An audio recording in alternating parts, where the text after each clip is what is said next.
of county government in prevention and treatment of cancer. The third message is in respect of the passage of the Kenya Medical Supplies Amendment Bill, Senate Bill number 38 of 2018, which seeks to provide a collaboration between Kenya in prevention Medical Supplies and Authority treatment of cancer. and the county government. The third message is in Honorable respect members, of the passage the message conveys of the in Kenya part that the Senate considered and passed the said bill with amendments on Tuesday, 30th June 2020, and now seeks concurrence of the National Assembly. Honorable members, Standing Order number 143, 1A requires the Speaker to cause the bill received from the Senate to be read a first time upon conveyance of its message. Accordingly, I direct that the bill be scheduled for a first reading during the next sitting of the House.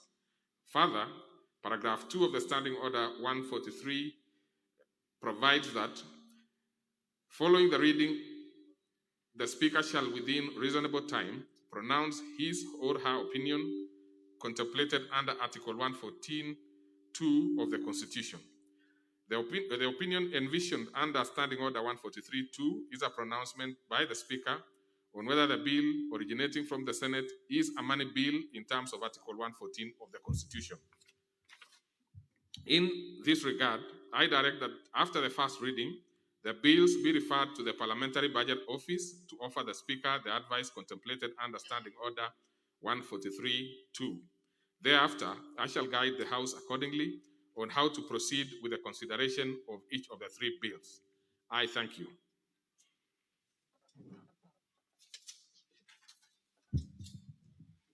Order number 4, petitions. Order number 5, papers. Under that particular order, I see the Leader of Majority has some papers to lay. Thank you, Mr. Speaker. Honorable Speaker, I beg to lay the following papers on the table of the House. Today, Wednesday, July 15th, 2020, morning sitting. Number 1, the legal notice number 114 of 2020 relating to the agreement for the avoidance of double taxation between the government of the Republic of Kenya and the government of the Republic of Mauritius from the National Treasury and Planning. Number 2, the 2019 Budget Review and Outlook paper from the National Treasury and Planning. Number 3, notice to the Central Bank of the price stability target and the economic policy of the government for the financial year 2020-2021 budget from the National Treasury and Planning. And number 4, memorandum on the accession to the Africa Charter on Democracy, Election and Governance from the Ministry of Foreign Affairs. The fifth paper, the fourth report on treaties ratified by the Republic of Kenya from the Ministry of Foreign Affairs. Number 6, the Bank Supervision Annual Report 2018 from the Central Bank of Kenya. And lastly, number 7, the annual report for the financial year 2017-2018 from the Public Procurement Regulatory Authority. Very well. Now we move to the next one by the Chairperson, Departmental Committee on Finance and Planning. Oh, that's the Vice Chair, Honorable Dirangu. What number is your? 15. Number 15. I'm trying to look for it somewhere.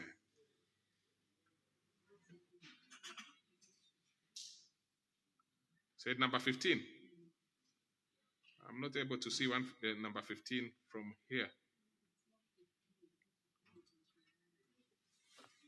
I probably would suggest if you are not able to, but it's not 15 for sure, because there is no 15.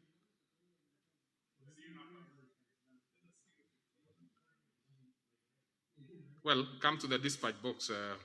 Oh, you have it now.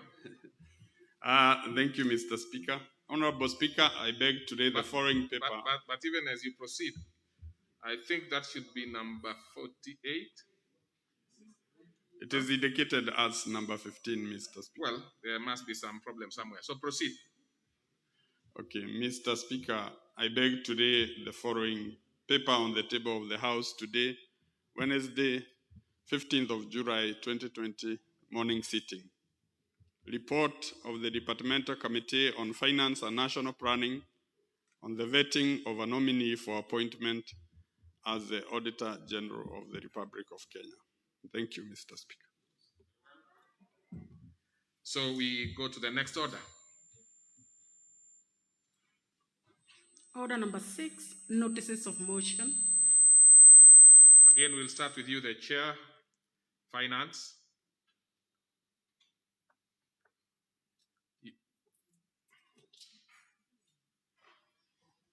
Thank you. Honorable Speaker, I beg to give notice of the following motion.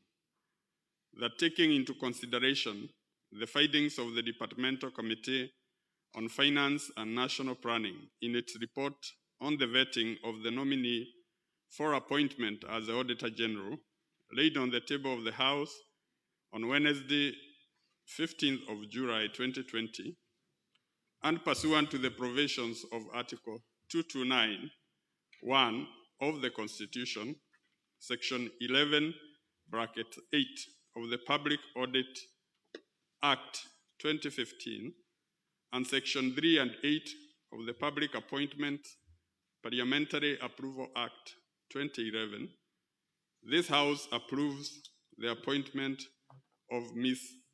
Nancy Janet Kaboi Gadogo as the Auditor General of the Republic of Kenya. Okay.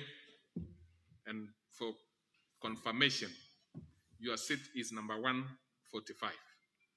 Thank you. So assuming you are going to have an issue later, it's 145. Thank you. Next order. Order number 7, questions and statements.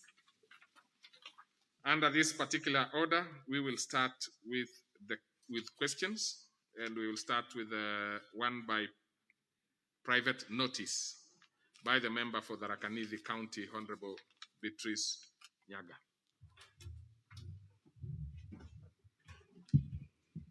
Thank you, Mr. Speaker.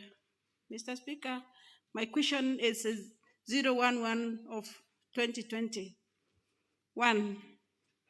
What is the status of locust eradication in the country, and in particular in the lower part of the Tharaka-Nithi County? 2. Are there measures put in place by the government to ensure that farmers whose crops and other products destroyed by the locust are compensated for the losses suffered? Thank you, Mr. Speaker. Very well. That one will be replied to before the Departmental Committee on Agriculture and Livestock. Now we go to, there is also another one by private notice by the member for Mwingi North. Honorable Nzegu.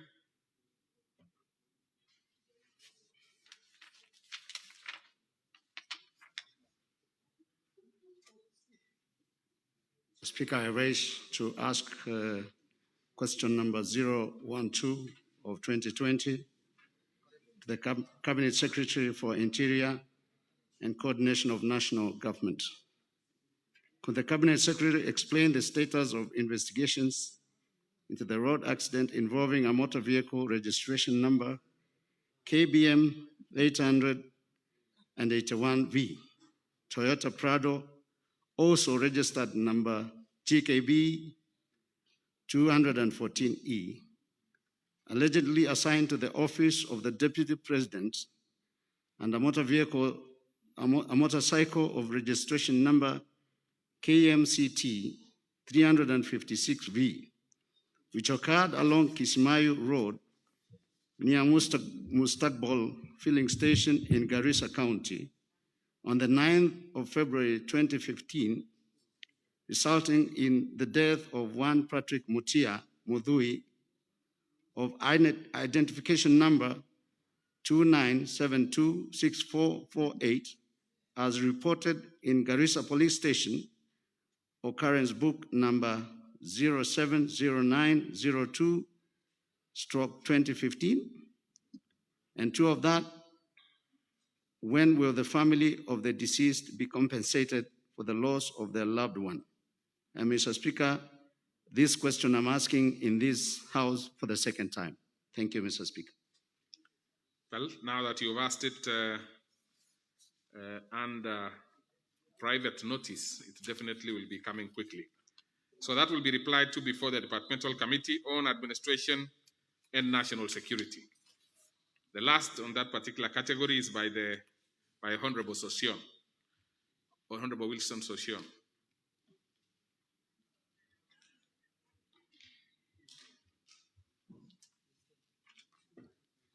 Yeah, thank you, Honorable Speaker. I rise to ask question number 13 of 2020, directed to the Cabinet Secretary for Health. 1. Could the Cabinet Secretary provide the rationale behind the use of health index in the allocation of Kenya shillings 5 billion conditional grants funding extended to the county government by the national government for mitigating the COVID-19 pandemic? 2. Could the Cabinet Secretary provide a list of all learning institutions that are currently being used as quarantine facilities in any of the 47 counties, and also provide the measures the ministry has put in place to maintain and restore the infrastructure of these institutions during and after the COVID-19 pandemic? 3. How much funding has been allocated for operations and maintenance of these academic institutions as a result of being used as quarantine facilities? And lastly, Mr. Speaker, are there plans in place to support counties without COVID-19 budgetary allocations and which cannot support establishment of adequate and suitable quarantine and isolation facilities? I thank you, Honorable Speaker. So that one will be replied to before the Departmental Committee on Health. Now we go to the ordinary questions, and I'll start off with Honorable Nashri Sahal.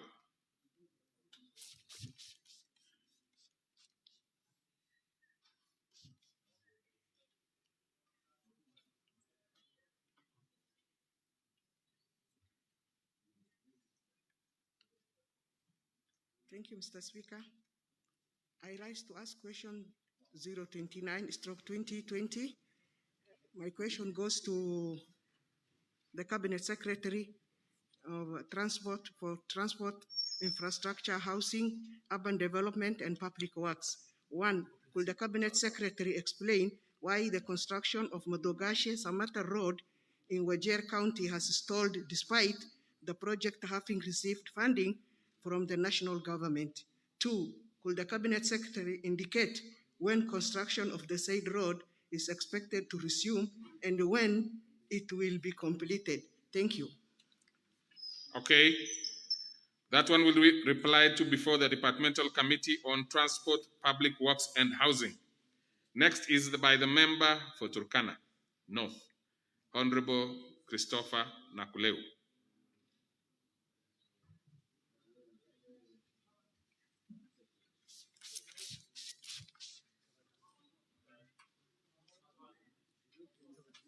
Thank you, Honorable Speaker. Honorable Speaker, I rise to ask question number 67 of 2020 directed to the Cabinet Secretary for Wildlife and Tourism. 1. What measures are in place to contain increased cases of crocodile attacks on human beings along Lake Turkana, particularly in Kalokol, Elie, Namukuse, Oktangaber, and Nachiku areas? 2. Could the ministry consider compensating families of the persons who have lost their lives as a result of the said crocodile attacks, including the family of a young man named Peter Dongol from Kalosep area, Kataboy location, Turkana North constituency, who lost his life following an attack on 25th February 2020? 3. What measures are in place to ensure safety of navigation by fishermen and tourists in Lake Turkana, particularly along the beach in Elia Spring, Kalokol, and Kataboy areas that have been negatively affected by insecurity and crocodile attacks? Thank you, Honorable Speaker. That one will be replied to before the Departmental Committee on Environment and Natural Resources. Next will be the member for Nakuru Town East, Honorable David Kikaria.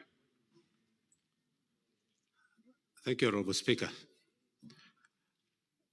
Honorable Speaker, this question I did ask a long time ago, and it was answered. In fact, I was answered, and last week I was before the Committee on Transport, and I got my answer.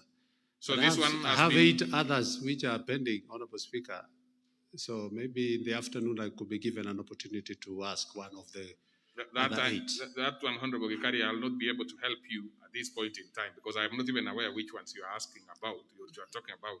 Yes. But my satisfaction is the fact that actually you have been answered to your satisfaction. Exactly. On this particular one. Thank you. So then we will save time and therefore move to the member for Maragua, Honorable Mary Wamaua.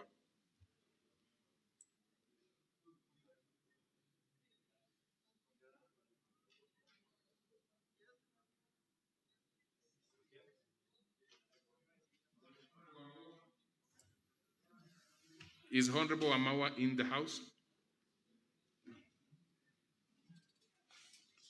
As we get to know, we probably don't have any other questions, so that one will be left for another sitting.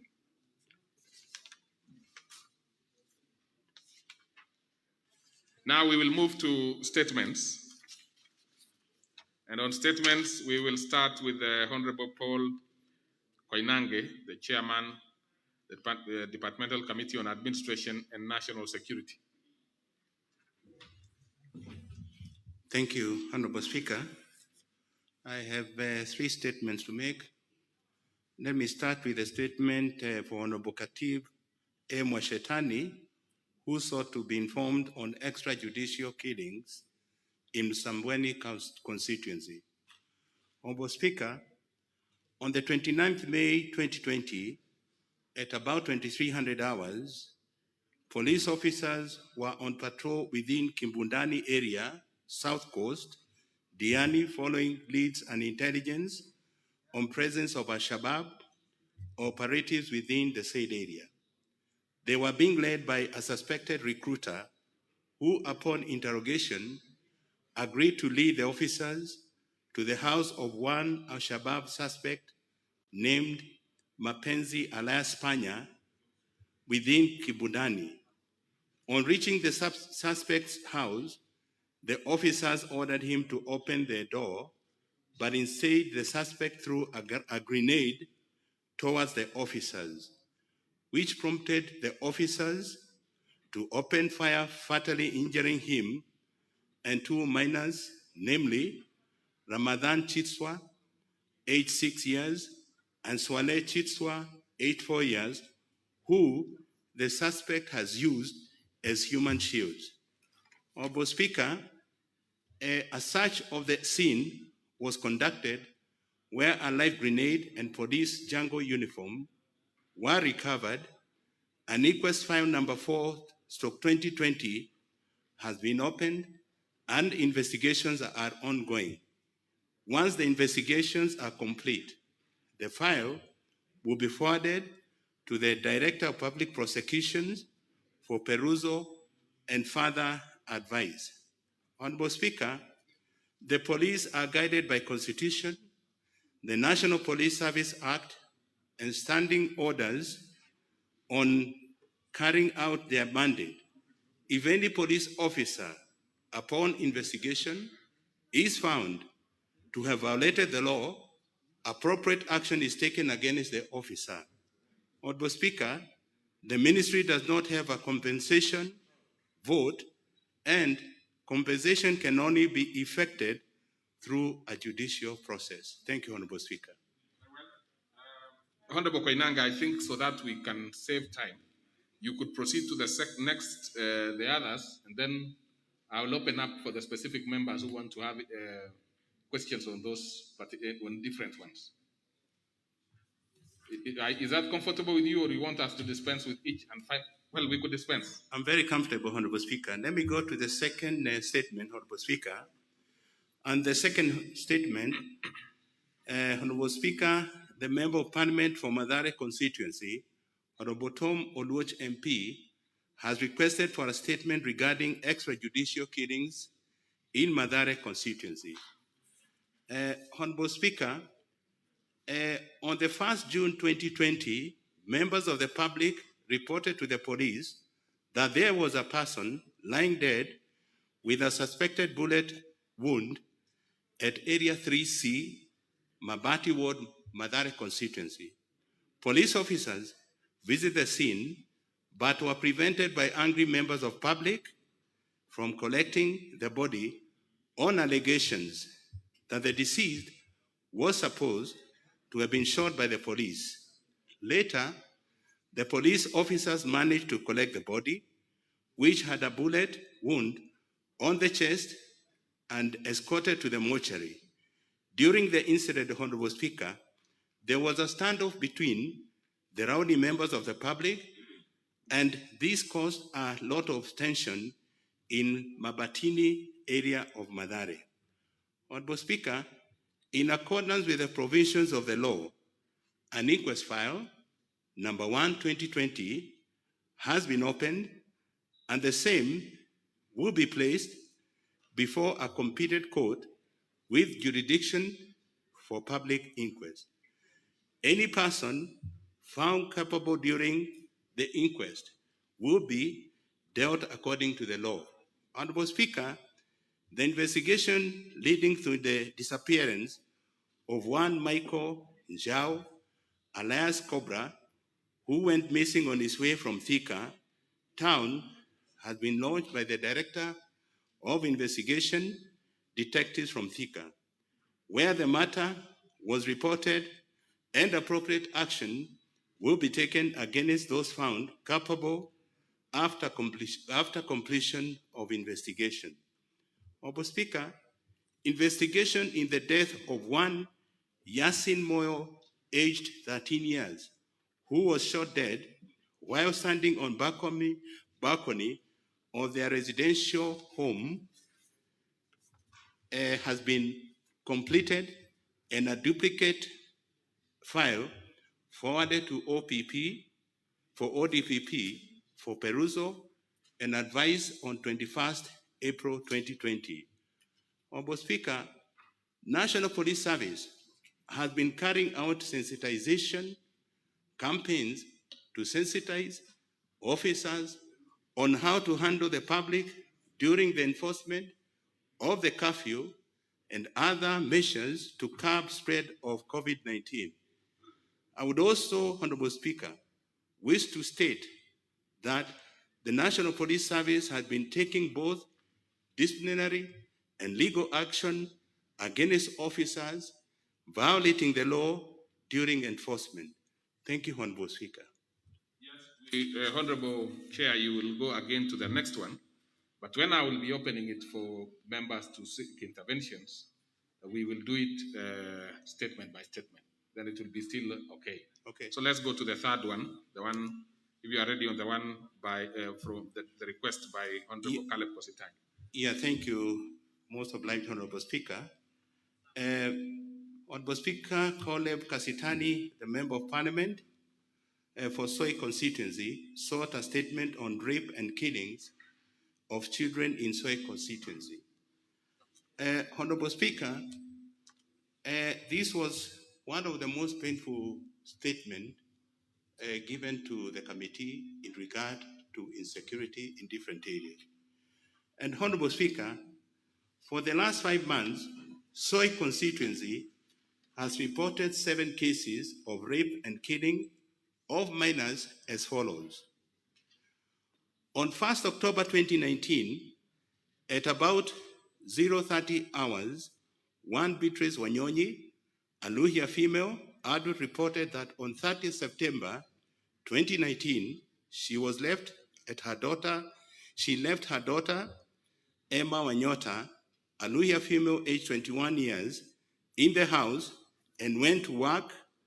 When she returned home at 21:45 hours, she found the house key abandoned at the main gate. Upon opening the door, she found blood stains all over the house and the daughter was missing. Police were informed and visited the scene. They combed the surrounding and found the body of the deceased in the nearby Napier grass plantation with the legs chopped off. The left arm was chopped below the elbow.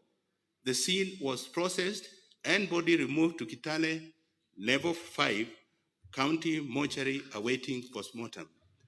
Honorable Speaker, investigations were launched and one Idi Mostafa, aged 31 years, a former boyfriend to the deceased, was arrested. A search was conducted in his house and a mobile phone, make Techno, a laptop, make Dell, and a black bag were recovered. Also, the suspect's blood stained clothes were recovered, soaked in a basin. The mother of the deceased positively identified the recovered items as belonging to her deceased daughter.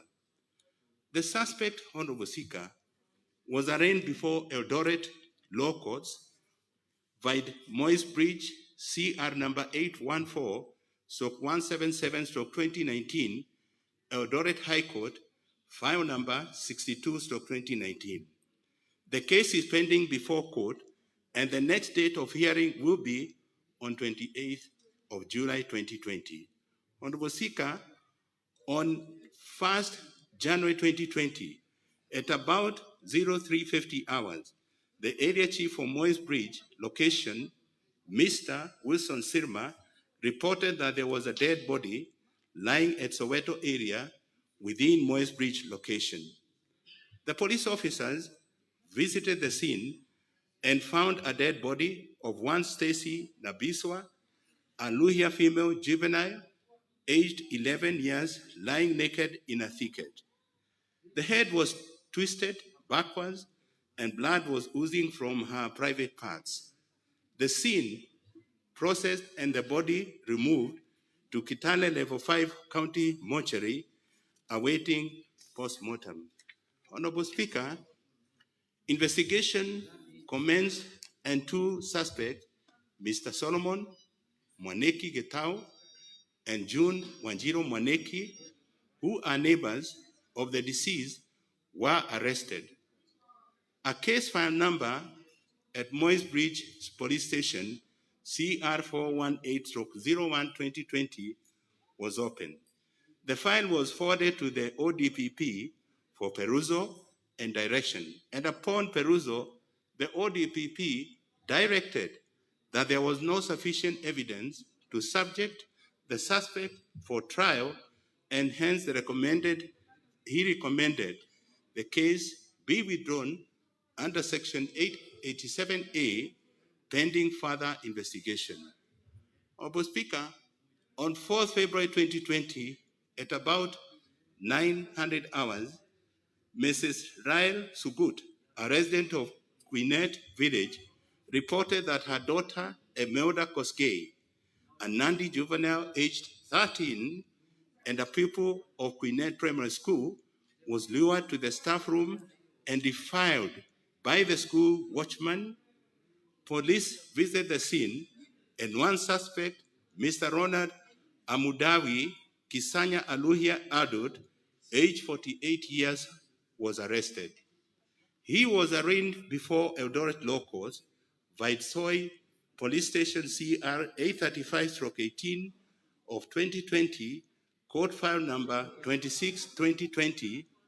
The next day of hearing will be on 13th July 2020. That was on Monday, Honorable Speaker. On 15 February 2020, at about 1600 hours, the Chief Moyes Bridge location, Mr. Wilson Sirma, reported that a dead body was sighted at Queenette Village. Police visited the scene and found a body of a Kikuyu female juvenile, aged 13 years old, a standard 6 pupil at Moyes Bridge Township Primary School.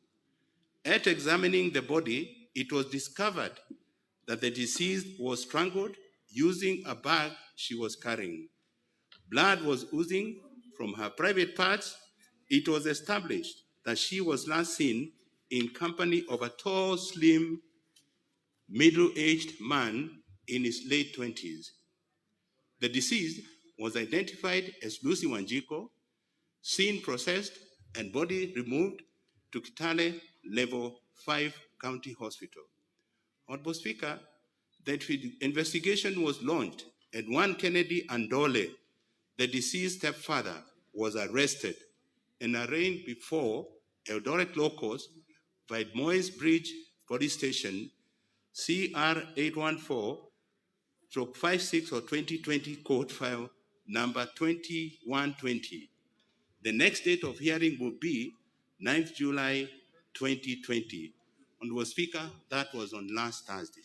Honorable Speaker, on 27 February 2020, at about 0800 hours, it was reported by one Valentine Jemutai Anandi Juvenile that 8 years that she went to buy milk at the homestead of one Evans Kibiwot, a Marakwet male adult aged 38 years.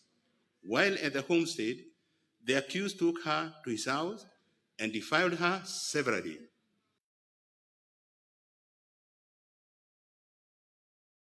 The accused threatened to kill her if she informs her mother.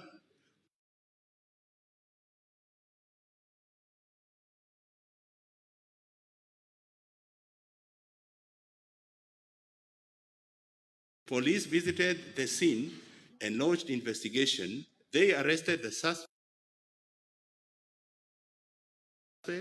and he was arraigned in Eldoret Law Courts, Vide Soy Police Station, CR 835/37 of 2020, court file number 26 of 2020. The next date of hearing will be 23rd July, and that is next week.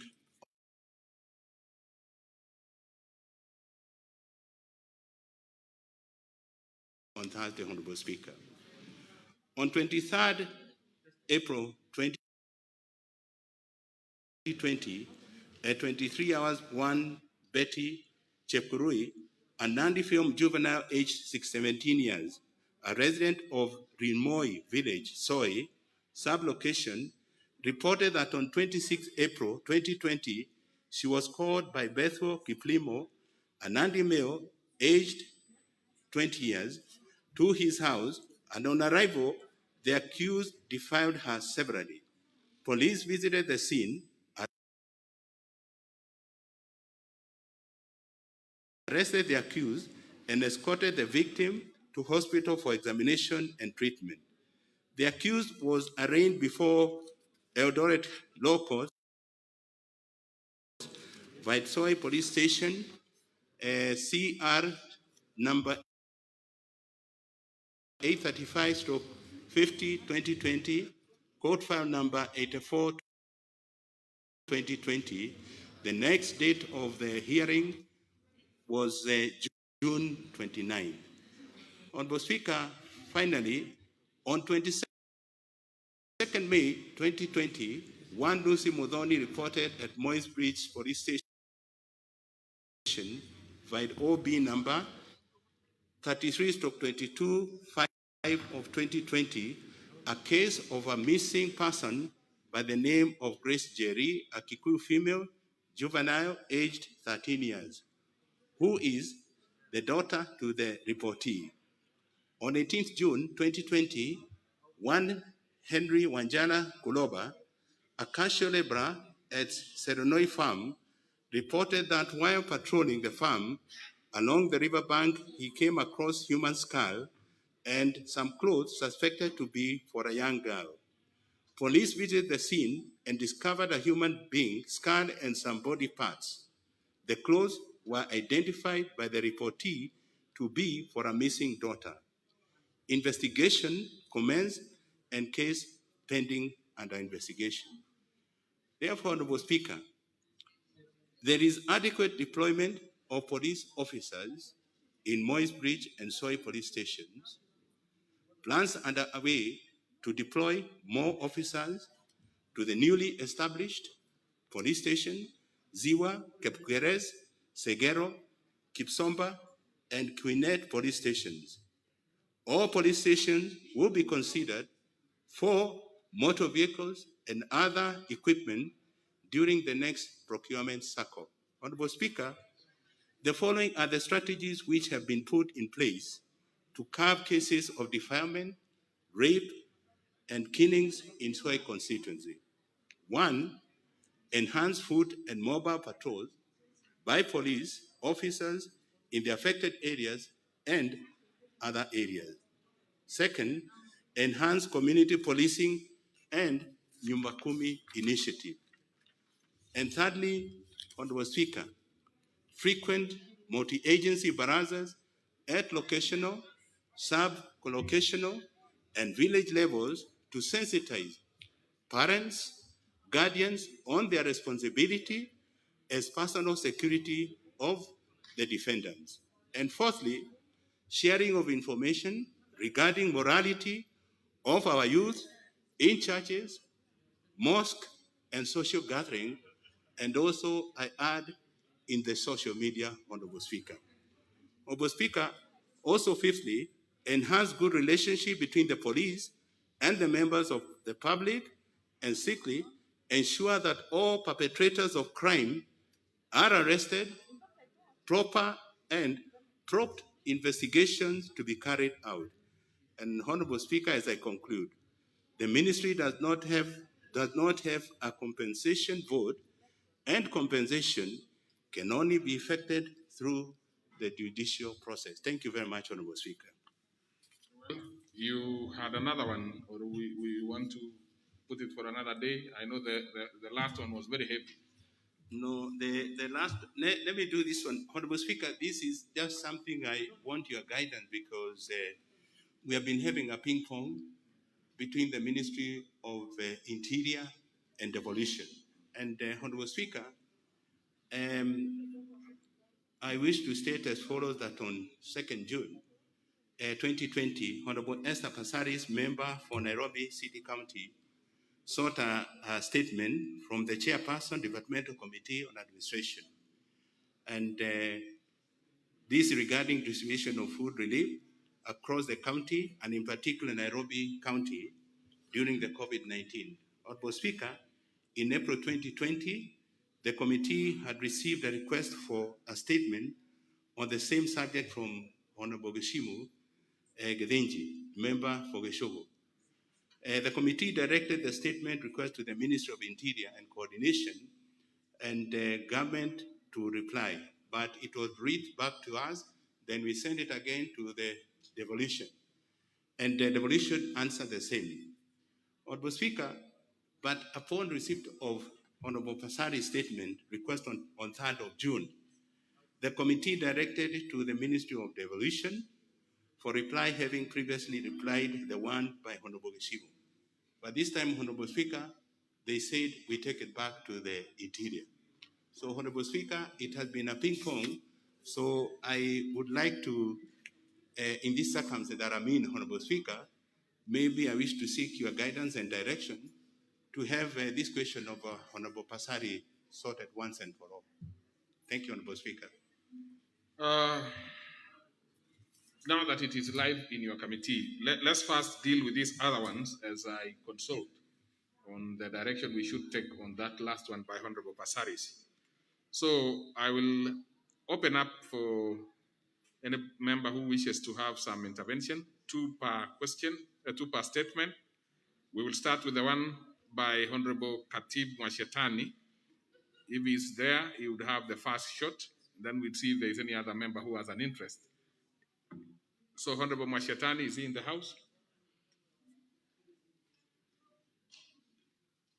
Well, I don't see it, and I also don't see a lot of interest in that particular one. But Honorable Chair, I must commend you and your committee for very detailed response. Particularly even on the third one. Very detailed and comprehensive. Probably that's why not many members want to seek intervention, because it was self-explanatory. So we'll go to the next one by the Honorable Tom Olwoch. Is he in the house?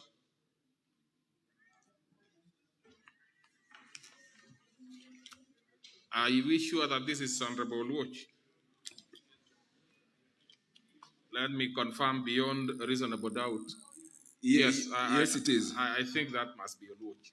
Yes, the one and only from Madare.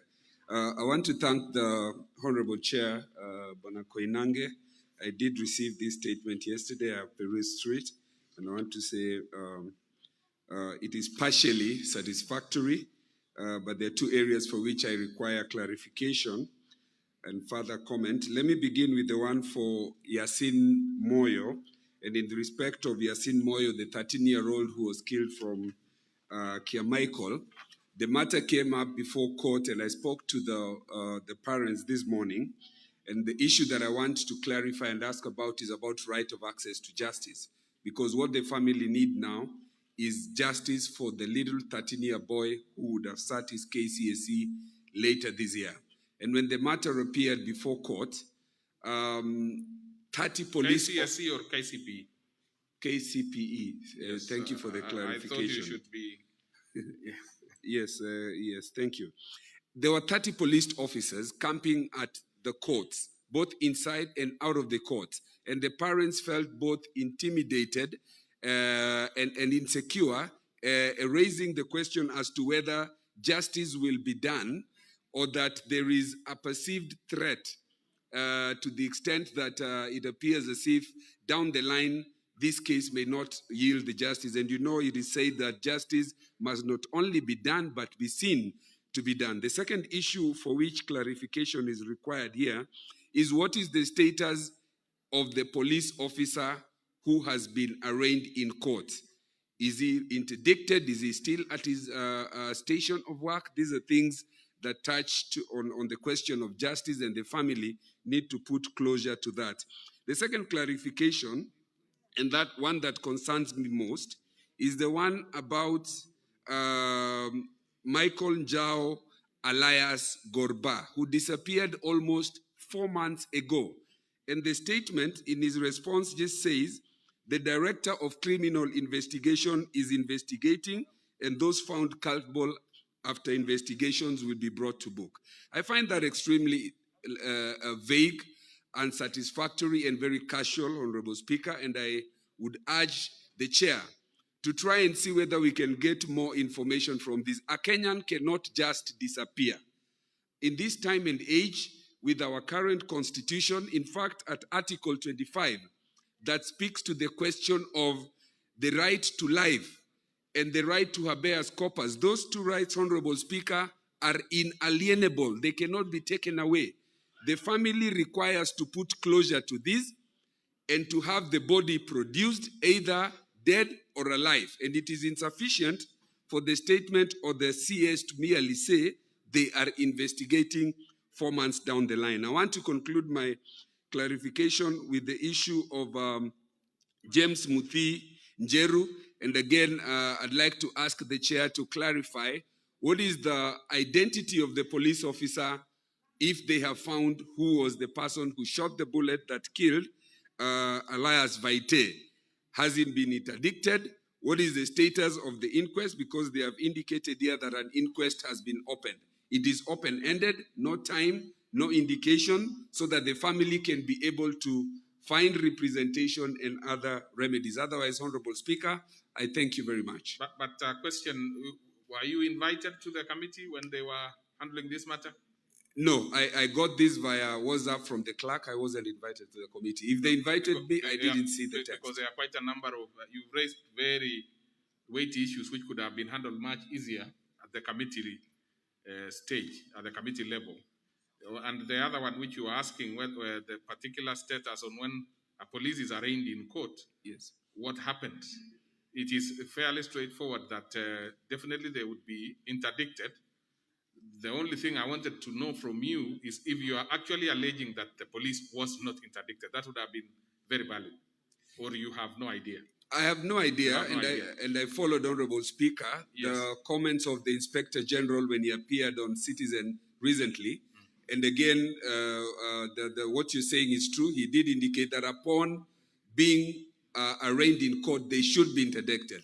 But under the right of access to information, because I wasn't in the committee, it would be good for me and for the family that they know that actual interdiction took place, because there is a practice in Kenya where a police officer accused of such things is merely moved to another police station. So we want to know that they have not been moved to another place where they will perpetrate similar actions. Okay. Yeah. Let's have the chair responding to it briefly. Yeah, thank you, Honorable Speaker. One, I would like us to have a time with the committee and Honorable Tom, so we can be able to address other issues which is not satisfactory. But Honorable Speaker, of late when we met the National Police Service Commission, we realized that already we have more than 2,000 police officers who have been interdicted. So I want to assure Tom that nobody who is involved in any a case like this one will be left to stay in his official duties day to day.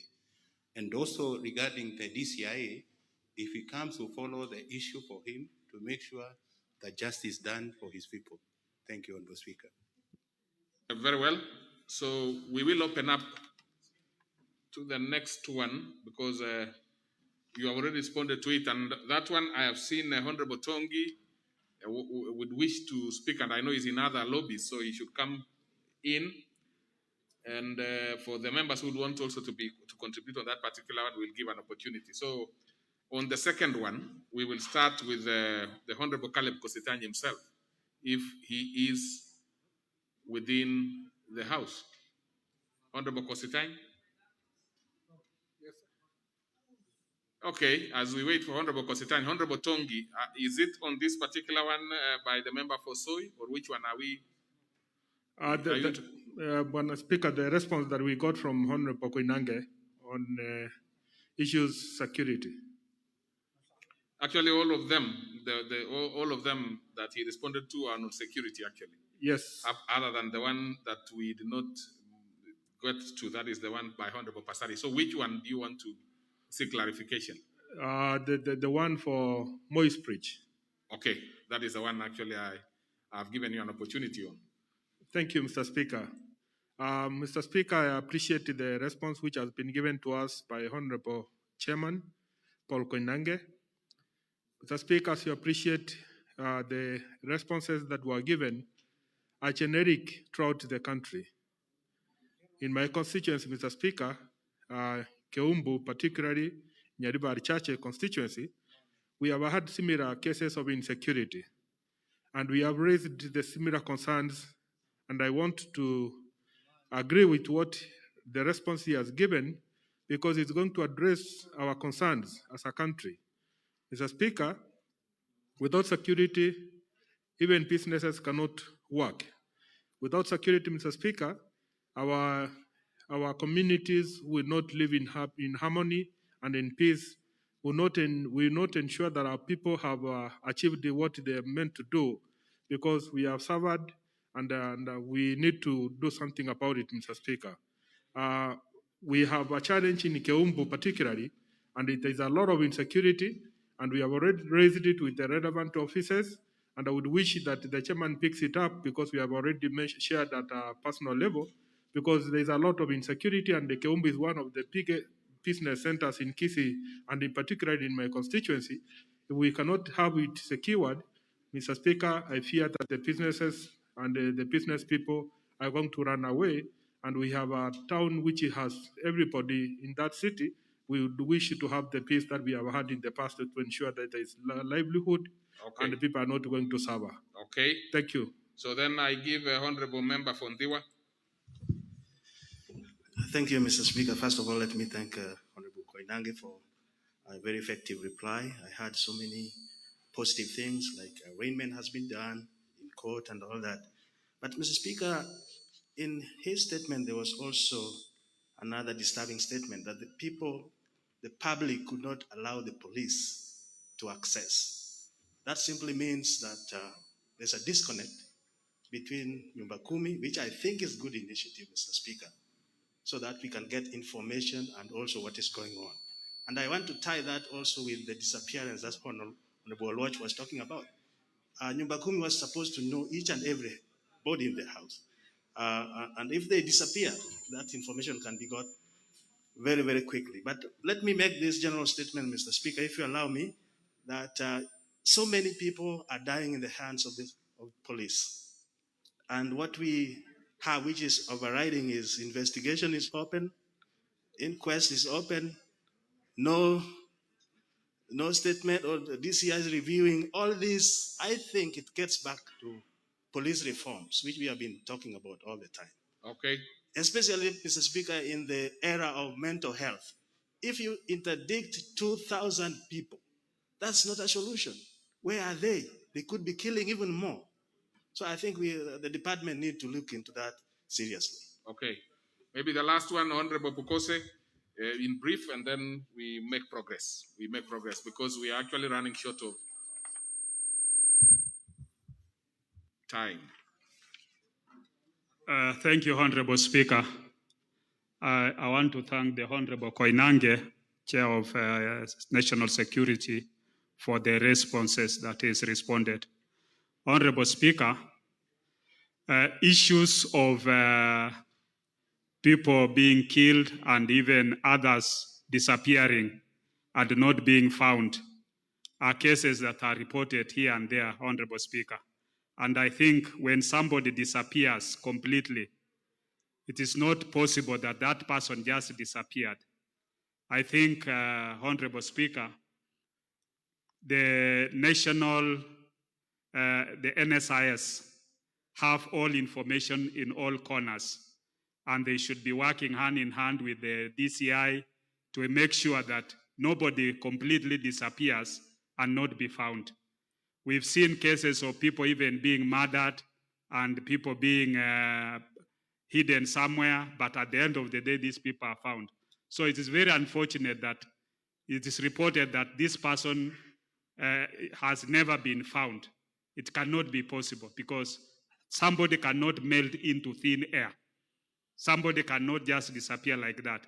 A case also in my constituency, Honorable Speaker, of recently, which was reported at Endebess Police Station, of a young child of 12 years from Mubere disappearing, and up to date, that child has not been found. So I think it is important that our police officers and even the informers should be able to work in hand to make sure that we are able to trace those kinds of people. So with those few remarks, Honorable Speaker, okay. Thank you. Though of course, I would not be expecting the chair, administration and national security to be, as I give you an opportunity, I would not be expecting you to go to the details of what members are asking you about their constituencies, because if they have issues like those ones, they can as well request their own statements or questions. So you will only deal with the specific ones that you are handling it. But what is your point of order, the Honorable Wandai? Mr. Speaker, whereas I appreciate the importance of question and statements and the discourse that is ensuing, I've had difficulty, Mr. Speaker, because in a special sitting of the House, such as this one, I'd rather we focus on the issues that brought us, yes, and perhaps suggest that we limit. That makes a lot of sense. Yes. That definitely makes a lot of sense. Yeah, but you see, in the questions were brought in, and we are also trying to process as quick as possible the questions members and statements are asking. This was a good one. Mr. Speaker, they can be tabled. But henceforth, and yes, we will be moving quickly. They can so be tabled. Like now, I'm giving no other member, because I see also that is the interest of the House. So, Chair, please respond briefly, and then we probably will move very fast to the matter in question that was. Thank you, Honorable Speaker. And of course, I realize that members are very concerned about the police officers. But, Honorable Speaker, globally everywhere, police issue is a very sensitive issue. And we realize the problem is in many countries, where a lot of training, then the police usually behave the way they are supposed to behave. But where there is no more training, enough training, is a problem. And the Honorable Speaker, very soon, as a committee, we are going to recommend that all the police officers in Kenya should go back to school from time to time so they become disciplined people and to be able to serve the people. Honorable Speaker, also my brother was also talking about the issue of information. NIS is there, but Honorable Speaker, I believe Nyumba Kumi will be the most effective to help the people on the ground. Thank you very much, Honorable Speaker. Very well. And again, I really congratulate you and your committee for the work well done on this particular one, really. So then there would have been the one by the chairperson, trade, industry and cooperatives, on the issue of the free trade area between Kenya and USA. Can it wait? Or would you want to proceed quick in brief?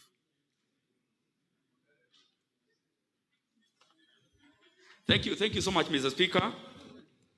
And I would beseech members to listen to this statement because it's a progress report on, it's a statement on the Kenya, United States of America bilateral free trade agreement negotiations. Mr. Speaker, Article 201 of the Constitution states that there shall be openness and accountability, including public participation in financial matters. It is on this account that I rise to inform and update this August House as the people's representative on the status of the Kenya-US Free Trade Area or Free Trade Agreement negotiations. Mr. Speaker, this House may recall that on 27 August 2018, His Excellency the President Uhuru Kenyatta led a delegation to the United States at the invitation of President Donald Trump.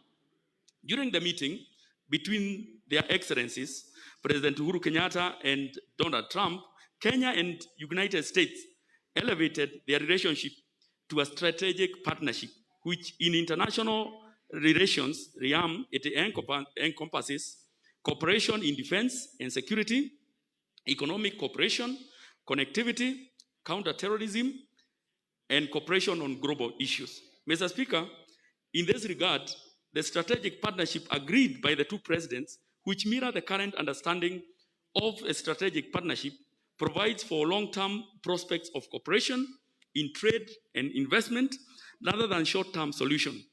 It is organized around the following four thematic pillars.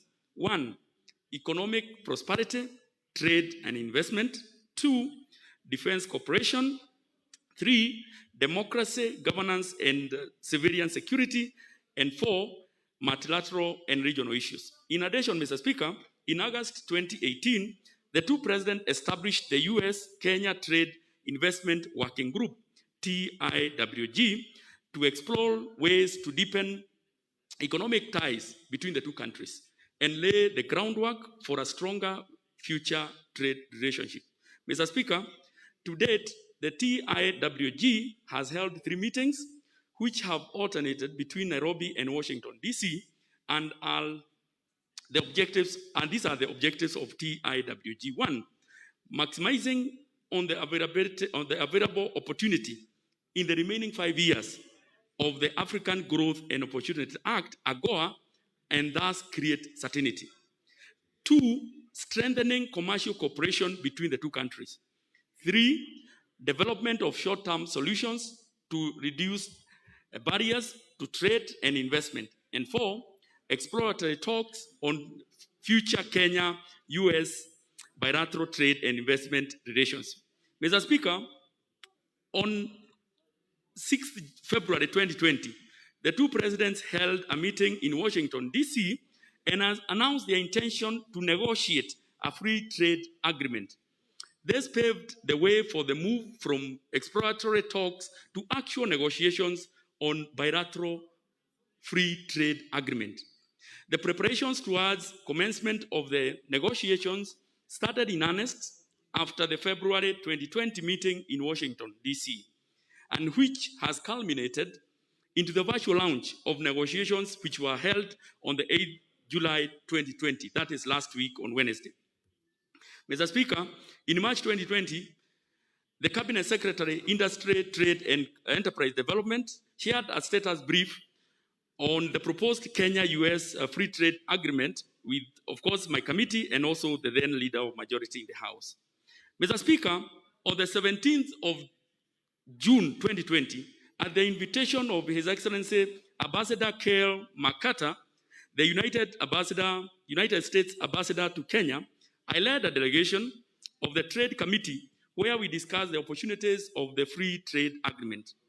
During the discussions, we noted that the Free Trade Agreement, or FTA, will create certainty for current business under AGOA, as well as attract long-term investment that will help create and protect jobs. Further, Mr. Speaker, on 17 March 2020, the President of the United States, through his trade representative, Robert Lighthizer, informed the Congress of his intention to initiate negotiations on the trade agreement with the Republic of Kenya. So in the United States, they did it in March. What is the status of the relationship between Kenya and US? Mr. Speaker, the United States and Kenya have enjoyed strong and deep-rooted diplomatic and trade relations for more than 50 years. US is... Honorable Junet. Thank you, Mr. Speaker. Mr. Speaker, will I be in order through you to request the Chair of Trade and Cooperatives to summarize his statement in a manner that we take the Actually, best interest. looking at it, as I agree with you, I think he was actually ending his... Yeah, Mr. Speaker, and it is critical. It's very, very important. And I started by saying that this is one of the very, very critical process because negotiations are going on between Kenya and US. And it is the first in sub-Saharan Africa. So I would want members also, as I also try to summarize, to note and clearly know what it means that now we will be transiting from AGOA to a free trade area, an agreement which is critical to us. So, Mr. Speaker... I see quite a lot of issues, wouldn't we? What is it, Honorable Duale?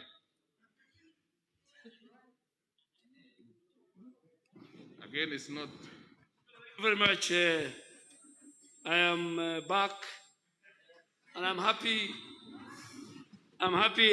Parliament and its wisdom, and I want to thank the Speaker and the rest of the team for giving me a chair that has written ranking member, so that in the event next Parliament you don't become a deputy speaker or a speaker, you will also be given a ranking seat. This is the tradition. Mr. Speaker, I think as I allow the chair to finish, under the Ratification Act, this agreement ultimately will come to this House. It will come to this House. And it will be subjected to either Committee on Defense or on Trade. And the same agreement will be subjected to the US Congress. So I think now we are at the initial stage. It's something that we are all happy about it. But I'm sure the answer so far given by the chair is enough. But I think let's wait. And I still want to go back to what Honorable Wandai said. You know, a special sitting is gazetted. And the items for discussion are in the Gazette notice. So I think, Chair, as much as we go further, yes, that's I think we should give more time to the issues that brought us back. That's Mr. Speaker, again, with the numbers that are rising in the COVID-19, some of us just came for those specific business so that we can go back and save our families. Okay. Well, much as members would want to insist that it is what was gazetted, there are also preliminaries that you normally don't dispense with. So, but Honorable Kadini Kega, I think you can see the mood. We could as well summarize, table the report, then those members who have time sufficient to go through that. Thank you, Speaker, and I start guided. It's not a report that we are tabling, it's just to inform the House what is actually happening, because you have seen even cases being taken to East African Court and all that, just to appraise the members. But know that the negotiations are going on, no conclusions have been made, but this is something that is good for the country. I beg to submit. Thank you, Mr. Speaker. Thank you very much. Thank you very much, Honorable Kanini Kega. Honorable members, that's an extremely critical report. Really, it's critical. It's the business of members to know what is happening, and especially on an issue like that one, which is of interest. So we'll go to the next order. And members, be prepared now. I think what you wanted to get into, we will get into shortly. Order number 8, procedural motion, reduction of publication period for a specified bill.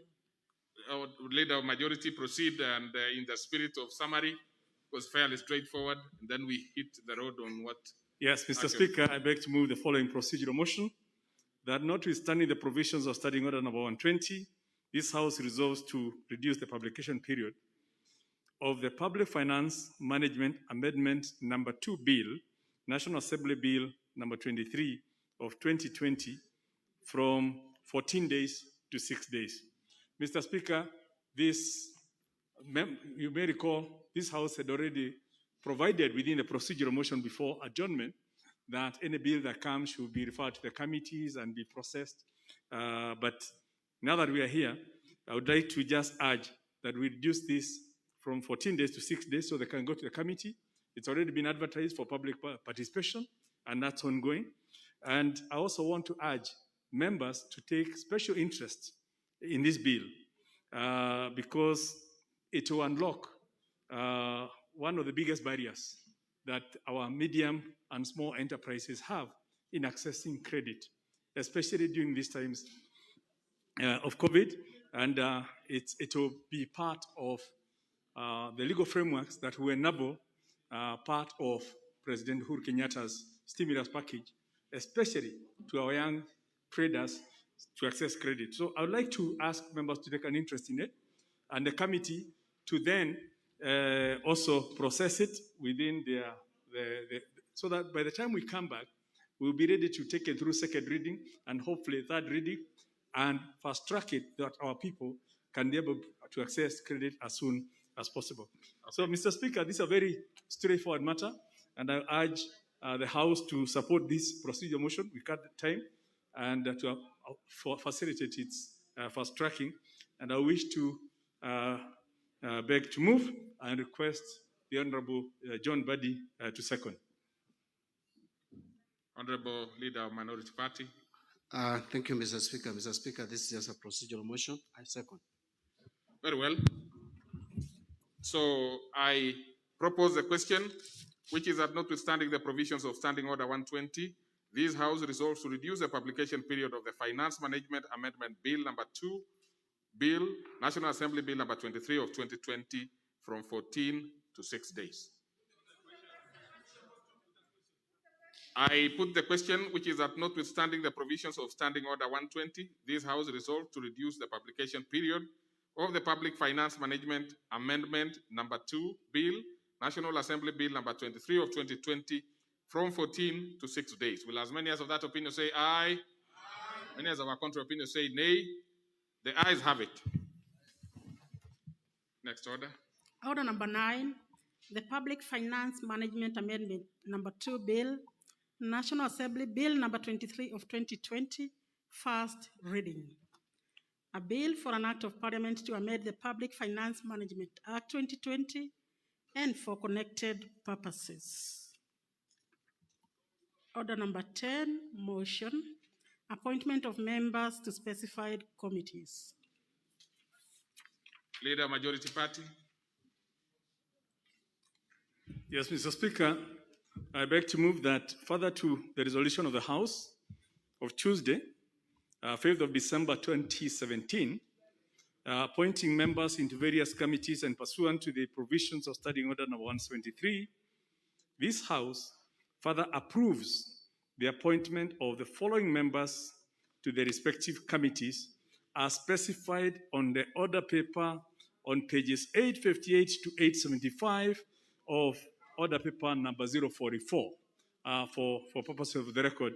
I don't intend to read all the names because members have read. It was uploaded onto the website, and every member knows their name and they can allocate where they are.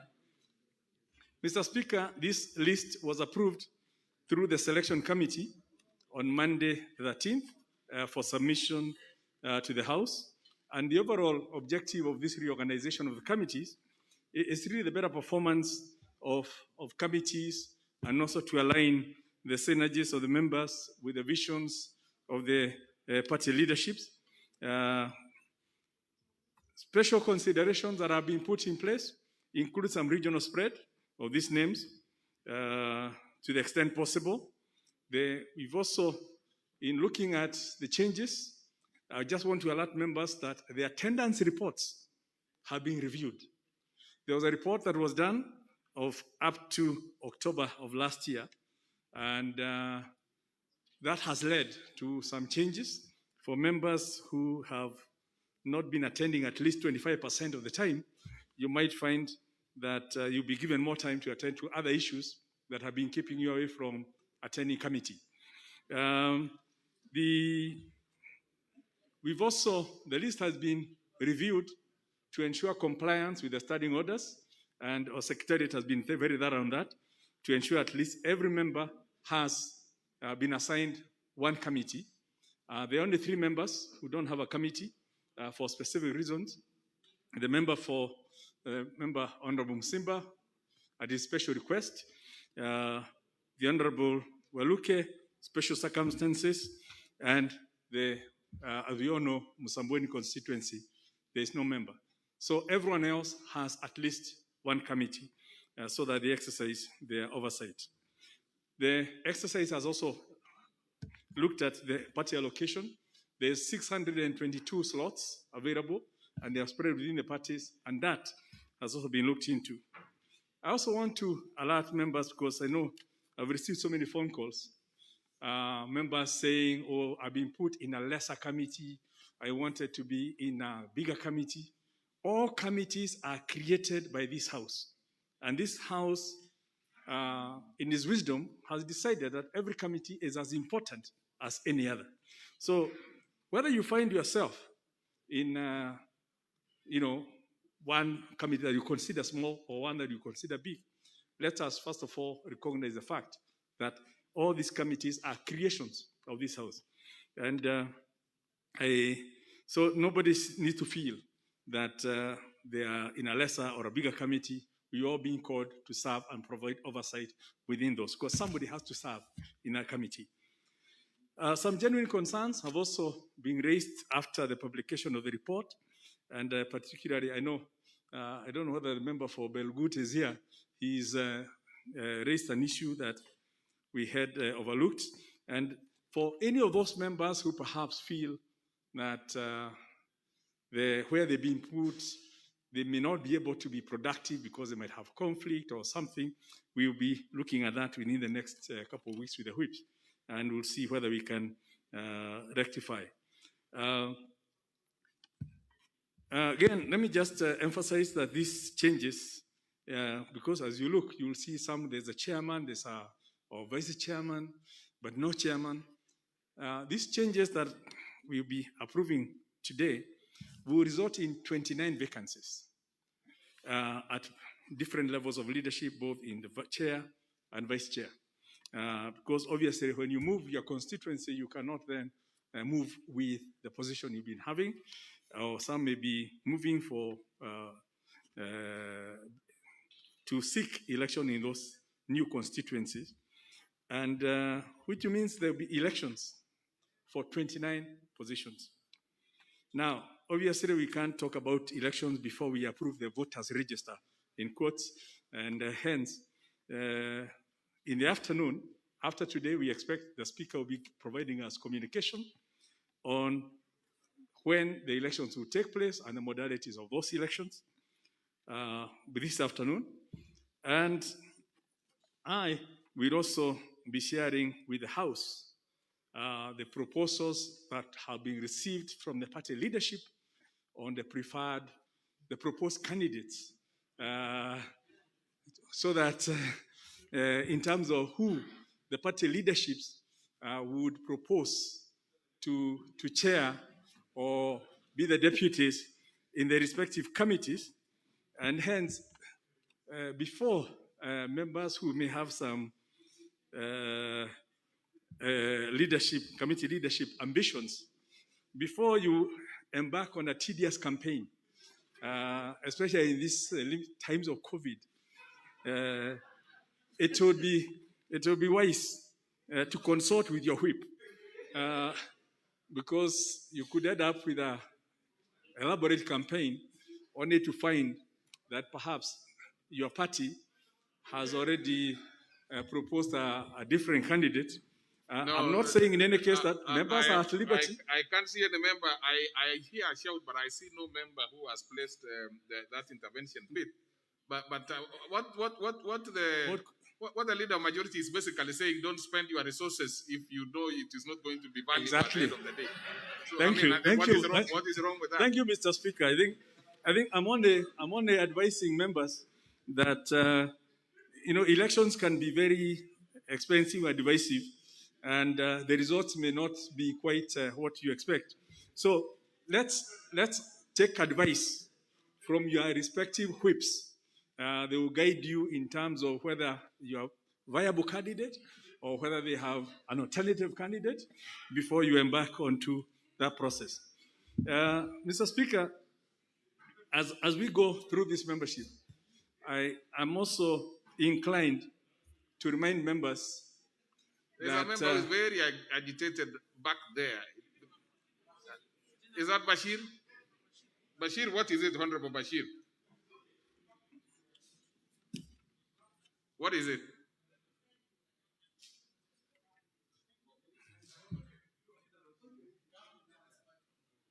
It is very difficult to locate you there. 64, thank you.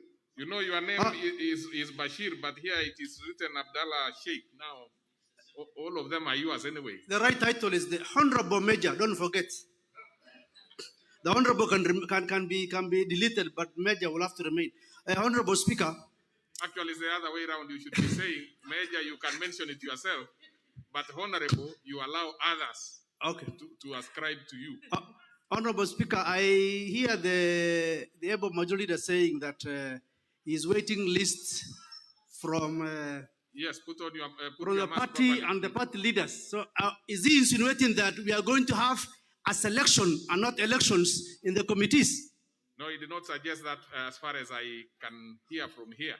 Thank you. He only advised members to be careful before they embark on rigors of a campaign. I mean, and it was fairly straightforward. Thank you. Thank you, Mr. Speaker. Mr. Speaker, like I said, I'm convinced that perhaps members require this reminder that if you look at the statistics as being released by the Ministry of Health, we are moving into a dangerous zone as far as COVID the pandemic is shaping up within this country. And the numbers on the rise is getting into the community face. And as members of parliament, we may have our immunity in terms of speeches made on the floor of this house. But we certainly don't have immunity from COVID, and even within our interactions within here. And I would want to ask members that whether you have been tested and you're negative, the fact that you tested yesterday negative does not mean you cannot get infected today. Because I think some people have had that false sense of security, that because I've been tested, now I can interact. I want to ask members, especially in the House, and as we embark on looking for votes in the committees, let's remember the basics on social distancing, the masks, and basically, I expect members are all maintaining their hygiene anyway. So, not just in the House, but also within our interaction with members of the public. Remember, it's now at the community phase. The numbers are moved, and it's not getting better. So let us protect ourselves. Kenyans need us to help them in the task they gave us.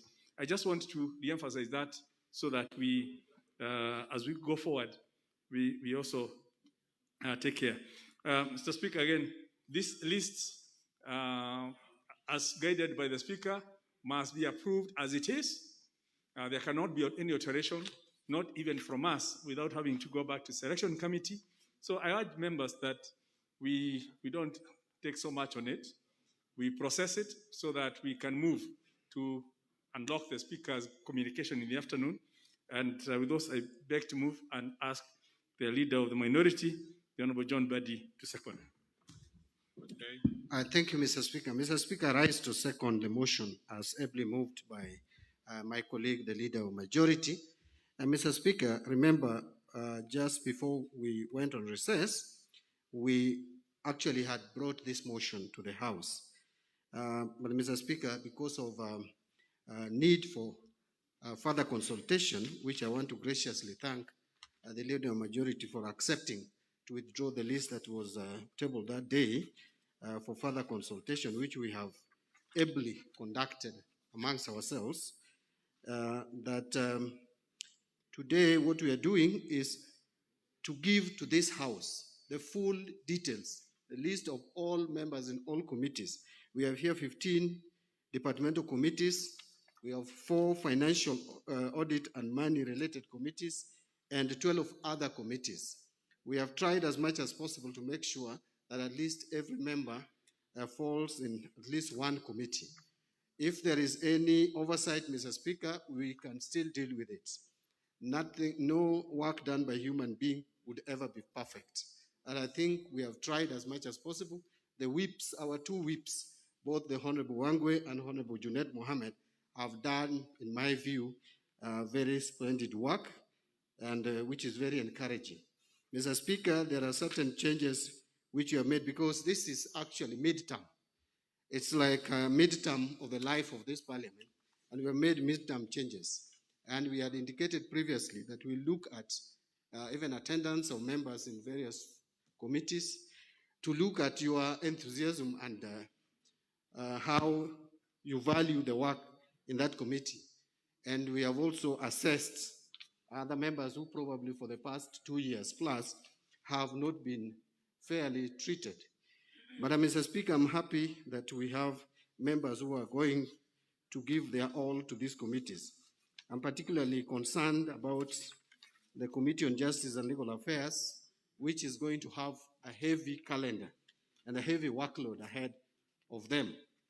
We have new members in that committee, about 8 new members in this committee.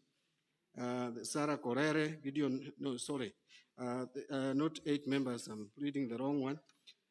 We have about 7 new members in that committee. The Honorable Emmanuel Wangwe, who is the whip on majority side, and also the Honorable Junet Mohammed, the whip from the minority side. This is basically, because you know the whips bring order. This is a committee where we need serious order going forward. You know what we expect. The BBI report is going to come, and a lot of it is going to be dealt with in this House. And so we expect the 2 whips to work with the chair and the vice chair to really bring order in terms of legislation. We have Antonio Luoch, who is a renowned lawyer. We have Paul Otiende Amolu, who is a very serious lawyer in this country, and hopefully is going to deputize the chair of the committee, who is likely to be Muturi Kigano, Mr. Speaker. And then we also have Josephine Lesuda, who is a very serious lady, I know, and Robert Gichimu. Mr. Speaker, Minority Leader, wouldn't you kindly have allowed the matter to go through this phase before you now give the preferences? I've just talked of likely, Mr. Speaker, and hopefully. And you can't, I cannot be stopped from being hopeful and expecting. Likelihood of something can happen, it may not happen. But Mr. Speaker, let me wind up my contribution to this motion that what the leader of majority has suggested is, yes, there is democracy. But Mr. Speaker, we are a parliamentary party democracy. And we are here with a lot of contribution from our parliamentary parties. That is why the parties were allowed to make suggestions and recommendations on who sits where. And that was adopted by the selection committee. The same parties have also expressed the desires on the leadership of these committees. I expect the Jubilee side to propose some members to chair and vice chairs, the majority of the committees actually. But also from our side, Mr. Speaker, minority side, and I want to thank the majority side for allowing our side to express interest in a couple of committees, to chair about 4 committees and vice chair of about other 4 committees. That is the spirit of handshake, the spirit of working together as a nation, the spirit of bringing this country together. I know, as I wind up, Mr. Speaker, that there's been a lot of reporting of disagreements between the majority side and minority side. the disagreements between Honorable Kimunya, the majority leader, and Honorable Mbadi, the minority leader. First of all, these people who are talking, the way they are talking, do not know that Honorable Kimunya and I have a long history in the profession. We hardly can disagree. What we did the other time was to agree to consult further. And I'm happy that that consultation has borne fruit. And now everybody, we are all, both of us are speaking the same language. And Mr. Speaker, that is exactly the spirit with which both majority and minority are going to conduct business in this House. If we need further consultation, we will always consult and agree. And when we agree, we agree. And Mr. Speaker, those who wish or would wish that the handshake would break up, I would tell them that they will wait for a very long time. I don't know when it will ever break up, but we are in this together. There were two leaders made business when they shook hands on 9th of March. It was not a child's play. And what we are going to do as the two leaders in this House, who actually represented them, Mr. Speaker, it should have been Uhuru Kenyatta sitting there and Raila Odinga sitting here if we were in a parliamentary system. But you see, we are where we are. And so we are here courtesy of them. So what we are going to do in this House is going to reflect on what is happening outside there. And you can take my word on that and you can take it to the bank. We have given everybody committees. I can take your word on anything else, but not where they were supposed to be sitting, because they would be much closer here. They would be sitting next here and the other one there. Your seat would still be that. Supposing, you know, Mr. Speaker, Mr. Speaker, today you don't want me to exercise my democratic right to speak freely. But Mr. Speaker, we have given committees to everybody, including Uchie, Mr. Speaker, who probably thought a few days ago that you'd leave him without a committee. As to whether committee is big or small, it's your own judgment and your own assessment, and you cannot force your assessment on us.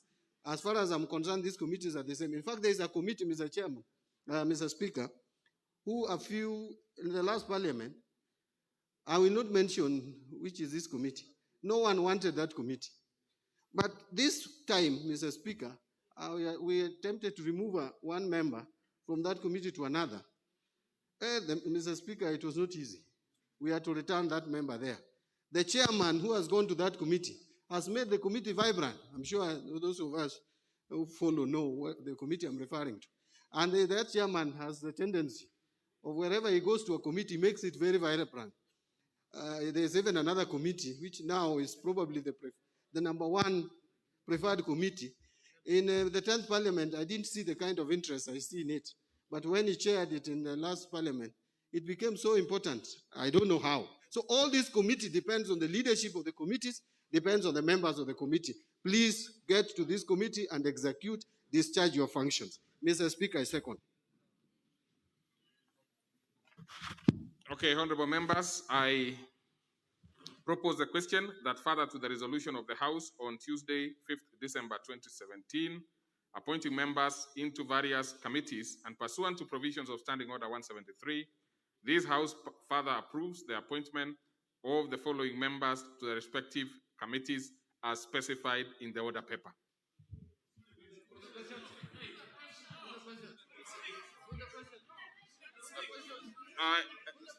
Let us have a few members.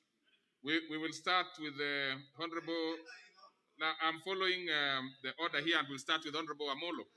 Honorable Dr. Atienda Amolo. Thank you, Mr. Speaker.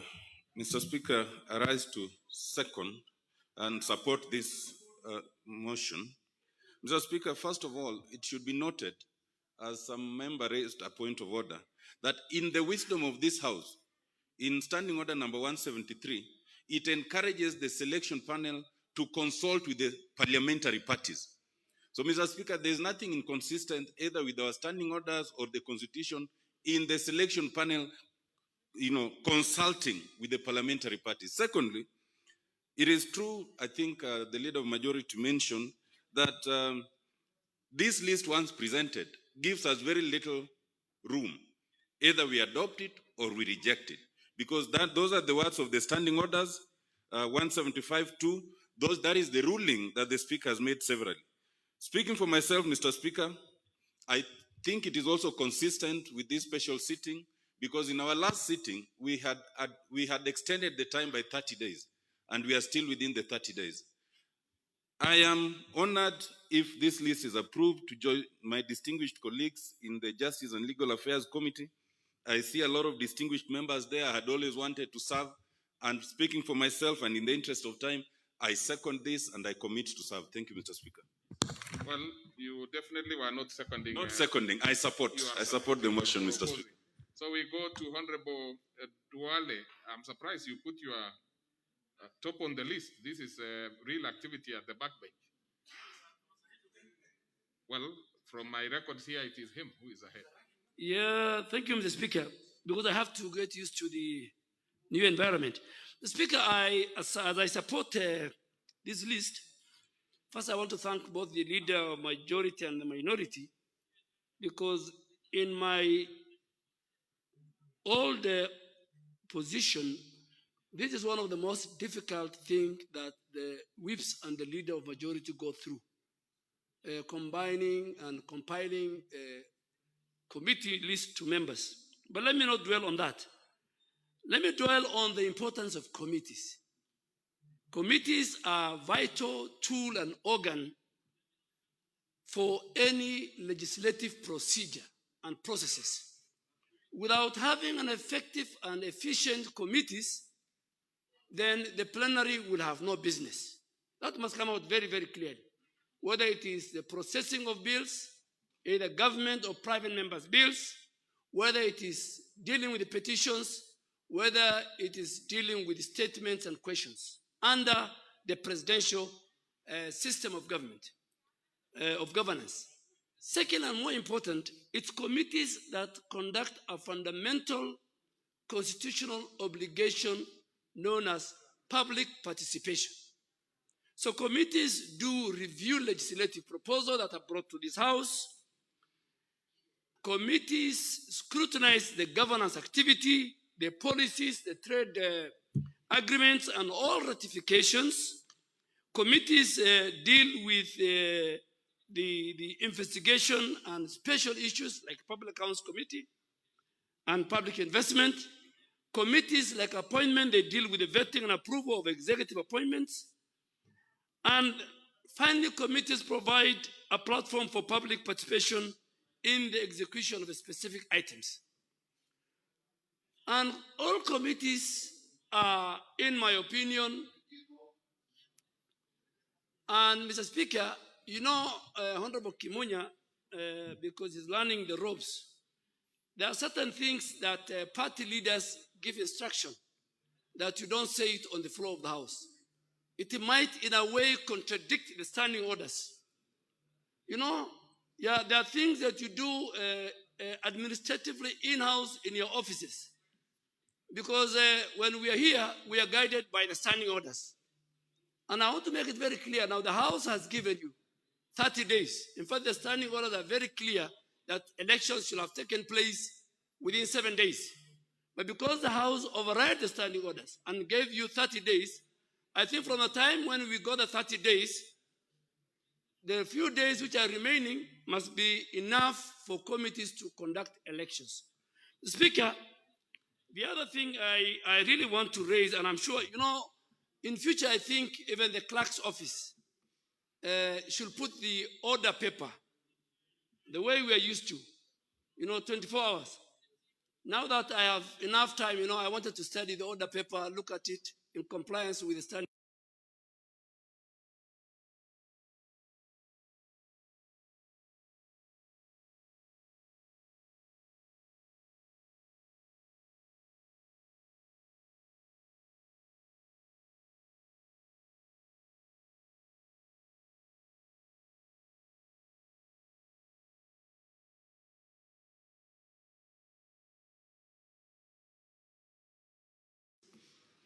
Should put the order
in future, I think even the clerk's office should put. The other thing I really want to raise, and I'm sure, in future, I think even the clerk's office should put the order paper the way we are used to, 24 hours. Now that I have enough time, I wanted to study the order paper, look at it in compliance with the standard.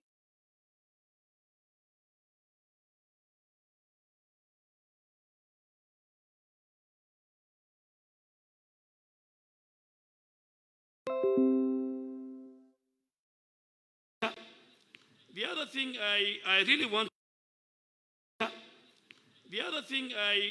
want to raise, and I'm sure, in future, I think even the clerk's office should put the order paper the way we are used to, 24 hours. The other thing I really want to raise, and I'm sure, in future, I think even the clerk's office should put the order paper the way we are used to, 24 hours. Now that I have enough time, I wanted to study the order paper, look at it in compliance with the standard.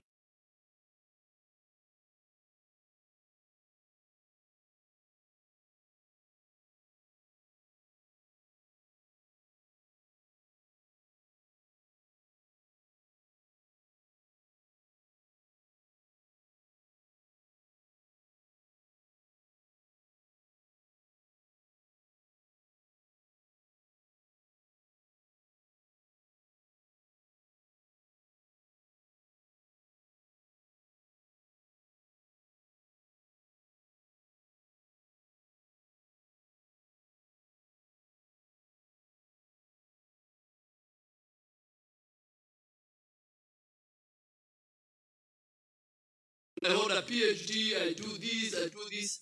That is not important. I think when you walk into, and because we have a presidential system of government, system of governance, if you go to the Congress, if you go to the US Senate, if you go to the House of Commons, there are specific name tags. You don't put the name tag. The moment a member arrives and takes his seat, the clerk of that committee is supposed to put a name tag on that so that the person you're interrogating can say that the person asking me the question is Honorable Junet, the person asking me.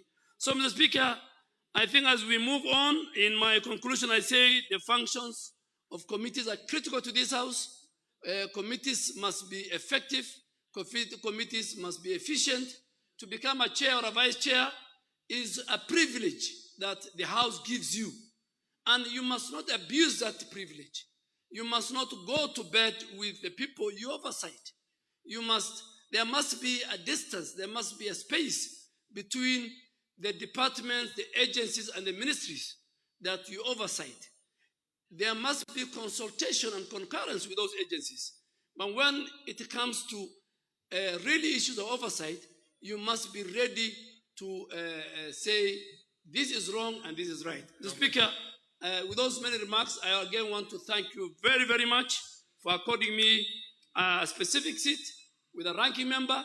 Again, I become the first ranking member in the House, and I want to thank the House Business Committee, the clerk's office, and everybody for that respect and for that appreciation. You asked the leader of majority not to divulge too much. You are already doing it yourself. Now, let's have Thank you, Mr. Speaker. We will have the honorable member, and please kindly, if we can contribute in brief, then we can be able to give as many papers as possible. I know I've not even considered gender. Unfortunately, they are not up here, but I'm going to look at it now. So proceed. Mr. Speaker, thank you for giving me an opportunity to contribute to this. Mr. Speaker, first I want to support the motion. Mr. Speaker, I know every member will want to serve in certain committees, maybe due to his expertise or her expertise or other things. But Mr. Speaker, if you put all your efforts in any committee, you will get good results, Mr. Speaker, as a member. That's the bottom line, Mr. Speaker. Any committee, from the experience I have in this House, if you are taken to any committee and you put your I wanted to say something about the former majority leader is leaving. Mr. Speaker, I have nothing to add because the majority leader spoke, the former majority leader has spoken. And I can see the former majority leader can do better as a backbencher than where he was, Mr. Speaker. Today, the kind of contribution he has made to this House, Mr. Speaker, are very, very good, Mr. Speaker. I didn't know that sometimes being in the back can be of nice value like the way he has done. But Mr. Speaker, having said that, Mr. Speaker, I have received as a whip many messages from members asking for this committee and that committee. But the only one that shocked me was some of them sent me a message telling me, please kindly put me in a lucrative committee. I have the messages in my phone, so I don't know which one is lucrative and which one I'm still investigating. But Mr. Speaker, having said that, every committee, Mr. Speaker, in this House is as important as the other. I have never doubted the capacity of Honorable Ichung'wah. He's one of the best members of parliament in this House, Mr. Speaker, having served with him now in 2 terms and as the chair. And I know he will serve very well in the Committee of Member Services, the catering committee, Mr. Speaker. And Mr. Speaker, No, Honorable. we are we do not have a catering committee in the standing order. member services and facilities, Mr. Speaker. Members services and facilities, Mr. Speaker. Mr. Speaker, now we are under Corona. There are no services being provided. But when we return back to normalcy after COVID, Mr. Speaker, if the quality of my tea and my mandasi goes down, I will only blame Honorable Ichung'wah and nobody, Mr. Speaker. What is your point He of has order? to take responsibility, Mr. Speaker, Actually, for my tea. You mentioned him, so I have no choice but to give him an. So what is your point of order, Honorable Ichung'wah?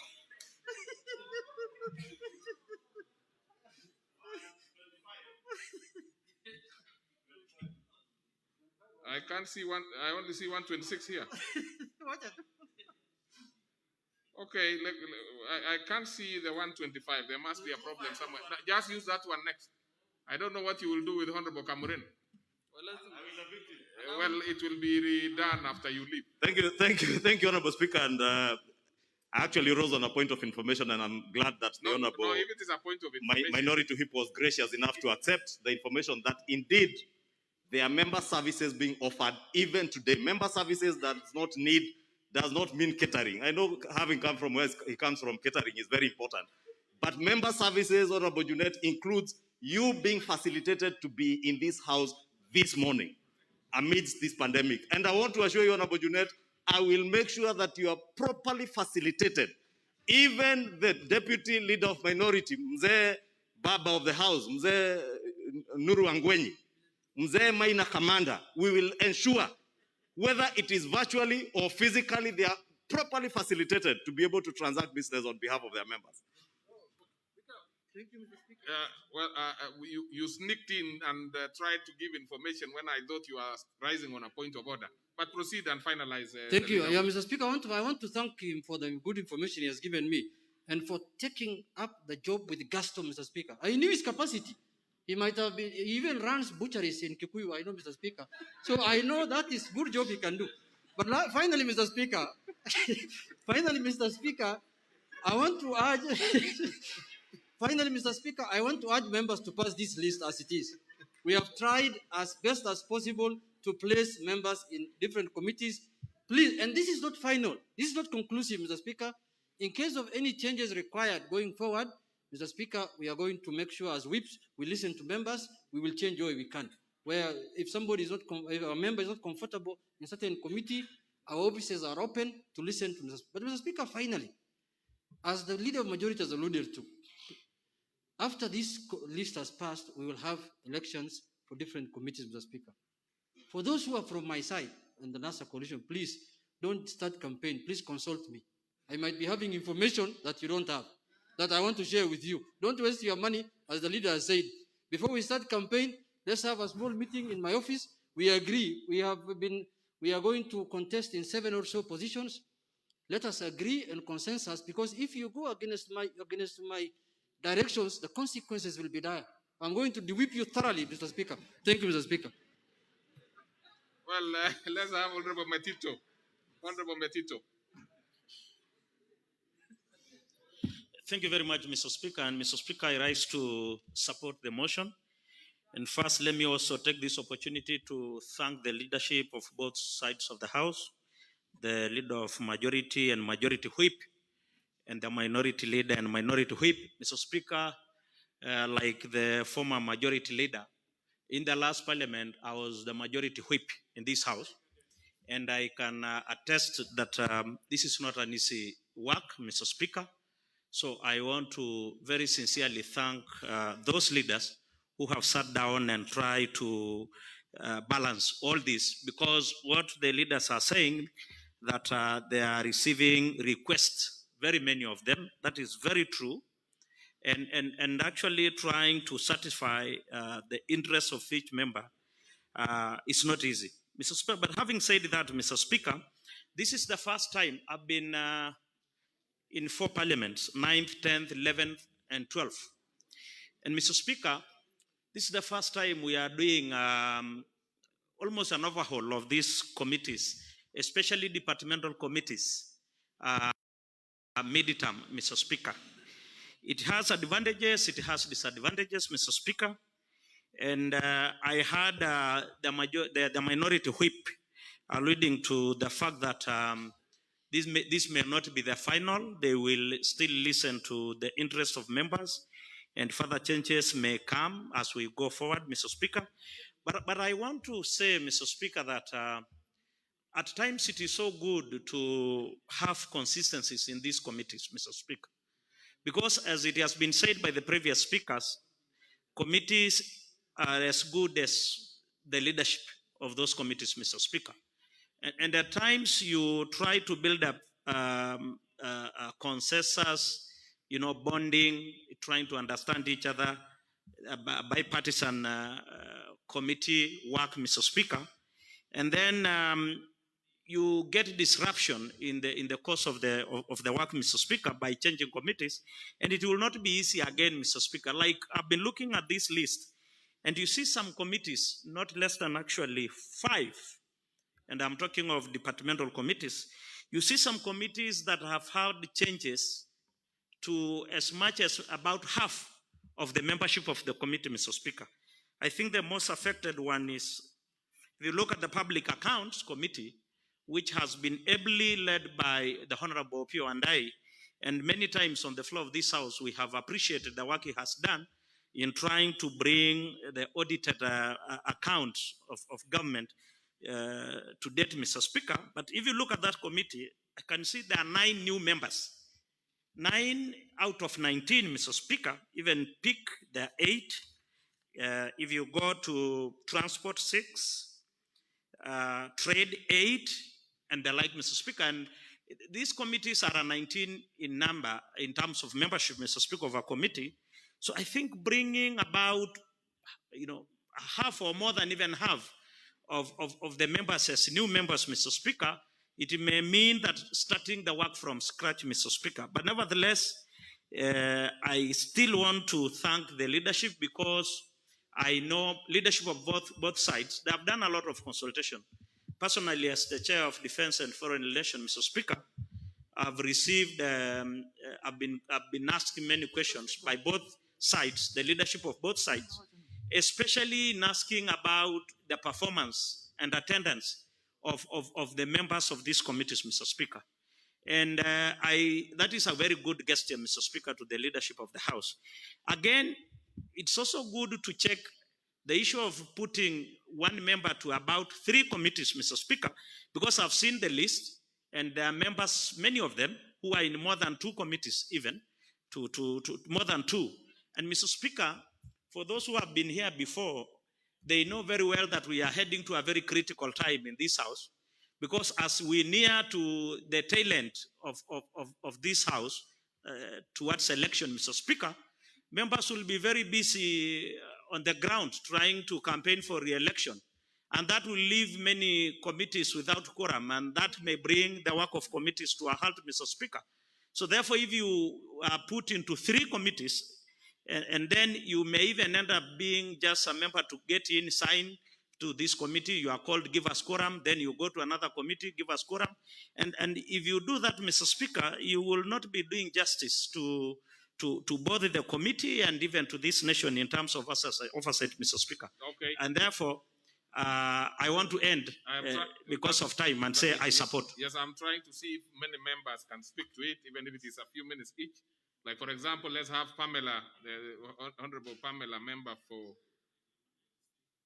Thank you very much, Mr. Speaker. Members, we will share. Please, the interest is so high, I have to balance.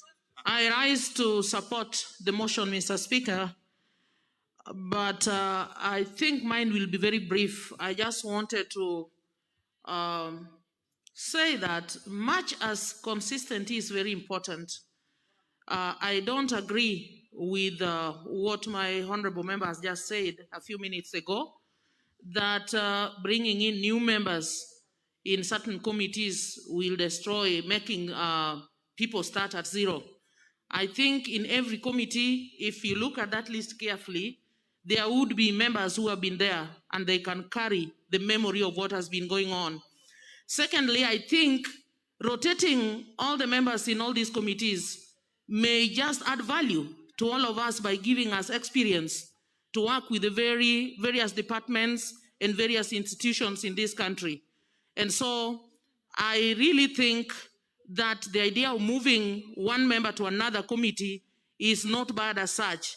It should be important. However, I think I concur with the point that some of the members happen to have very many committees, 3 or 4, and yet others have 1. I think I would want to encourage the leadership of the House, even as we talk of the changes that are yet to be made, to be sincere and very fair to all the members so that we can serve this nation in our various capacities. Thank you, Mr. Speaker. I support. Honorable Serem.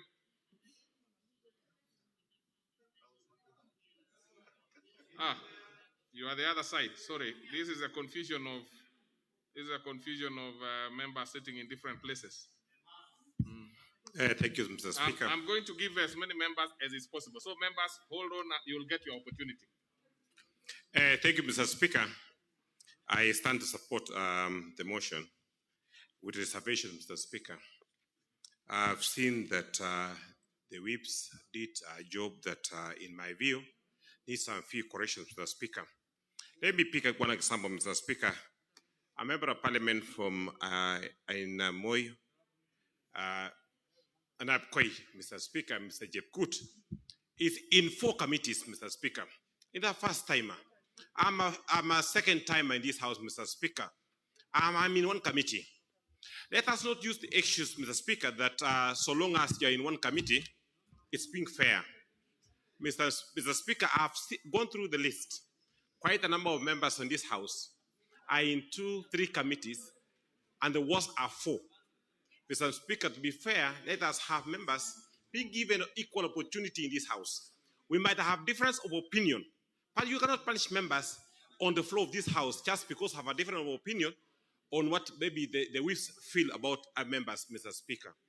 Mr. Speaker, I served as a vice chair of a committee and understand the consequences of a member being a chair or a vice chair on the other party, on other committee, Mr. Chair, Mr. Speaker. So if you are vice chair or a chair and you are in 2 committees, the other committee will definitely suffer, Mr. Speaker. So being in 4 committees or 3 committees and other members are in 1 committee, it's not fair, Mr. Speaker. So I stand, I support the motion with reservations. Thank you. Okay, then we go to the other side. No, we'll have to go that direction. Honorable Ishungwa. What is? But let's be brief, honorable members. I'll give now 2 on this other side, as we are about to wind up now. Proceed, Honorable Ishungwa. Thank you, Honorable Speaker. And I rise, Honorable Speaker, to support this motion. But, Honorable Speaker, with the reservation that has just been mentioned by the Honorable Serem, that indeed, in our standing orders, Honorable Speaker, are quite explicit that no member should be appointed to serve in more than 2 departmental committees. And therefore hope that the 2 whips, both the minority and majority whips, will act swiftly to correct that anomaly so that we are in compliance with our own standing orders. Honorable Speaker, I must also take this opportunity to thank the majority leader, the majority whip, and members of the selections committee for the opportunity to once again serve in another committee of this house. the Committee of Member Services and Facilities, Honorable Speaker, which was previously referred to as a catering committee. But Honorable Speaker, you will appreciate that with the introduction of the enactment of the Parliamentary Service Act of 2015, this act, Honorable Speaker, indeed went to the extent of defining what will be member services and facilities. And it says in the act, Honorable Speaker, that services and facilities include all means by which members and staff of parliament are officially assisted in performing their parliamentary duties. And that, of course, as I was mentioning, as I informed the Honorable Junet, will include virtual links and virtual sittings, especially in this COVID age, Honorable Speaker, to ensure that even our aged members, as I mentioned, like Baba of the House, Honorable Nuru Angwenyi, the Honorable Muturi Kigano, who I've seen here, the Honorable Maina Kamanda, and others, Honorable Speaker, are able to serve their people without being constricted because of the facilities and services that will be offered by this House. Okay. Honorable Speaker, I want to please also finalize so that we can save time for others. Yes, Honorable Speaker, I'm trying to summarize, and I want to draw your reference, Honorable Speaker, to Article 127 of the Constitution, Honorable Speaker, within which Honorable Speaker informed the enactment of this Act, the Parliamentary Services Act of 2015. The Act in Article 44, sub-Article 3, is quite explicit, Honorable Speaker, and I think the leader of majority former leader of majority did mention that the Parliamentary Service Commission ought to be oversighted. Like all other independent commissions in this country, the Parliamentary Service Commission must and needs to be oversighted. And the committee to oversight the Parliamentary Service Commission is this committee. And Honorable Junet, I want to assure you that I will take this new position with gusto and energy, with passion, to ensure that the Parliamentary Service Commission does its work. Okay. And Honorable Speaker, allow me, Honorable Speaker, to just mention 44.3, Honorable Speaker. The remaining passion for your committee. Honorable Speaker, I was saying Article 44, sub-Article 3 is quite explicit that the Commission shall hold biannual sessions with each House of Parliament on the status of implementation of Article 127, sub-Article 6 of the Constitution. And Honorable Speaker, it is important that we then draw reference to what Article 127, sub-Article 6 mentions about. And it talks about the responsibility of the Commission to members, Honorable Speaker.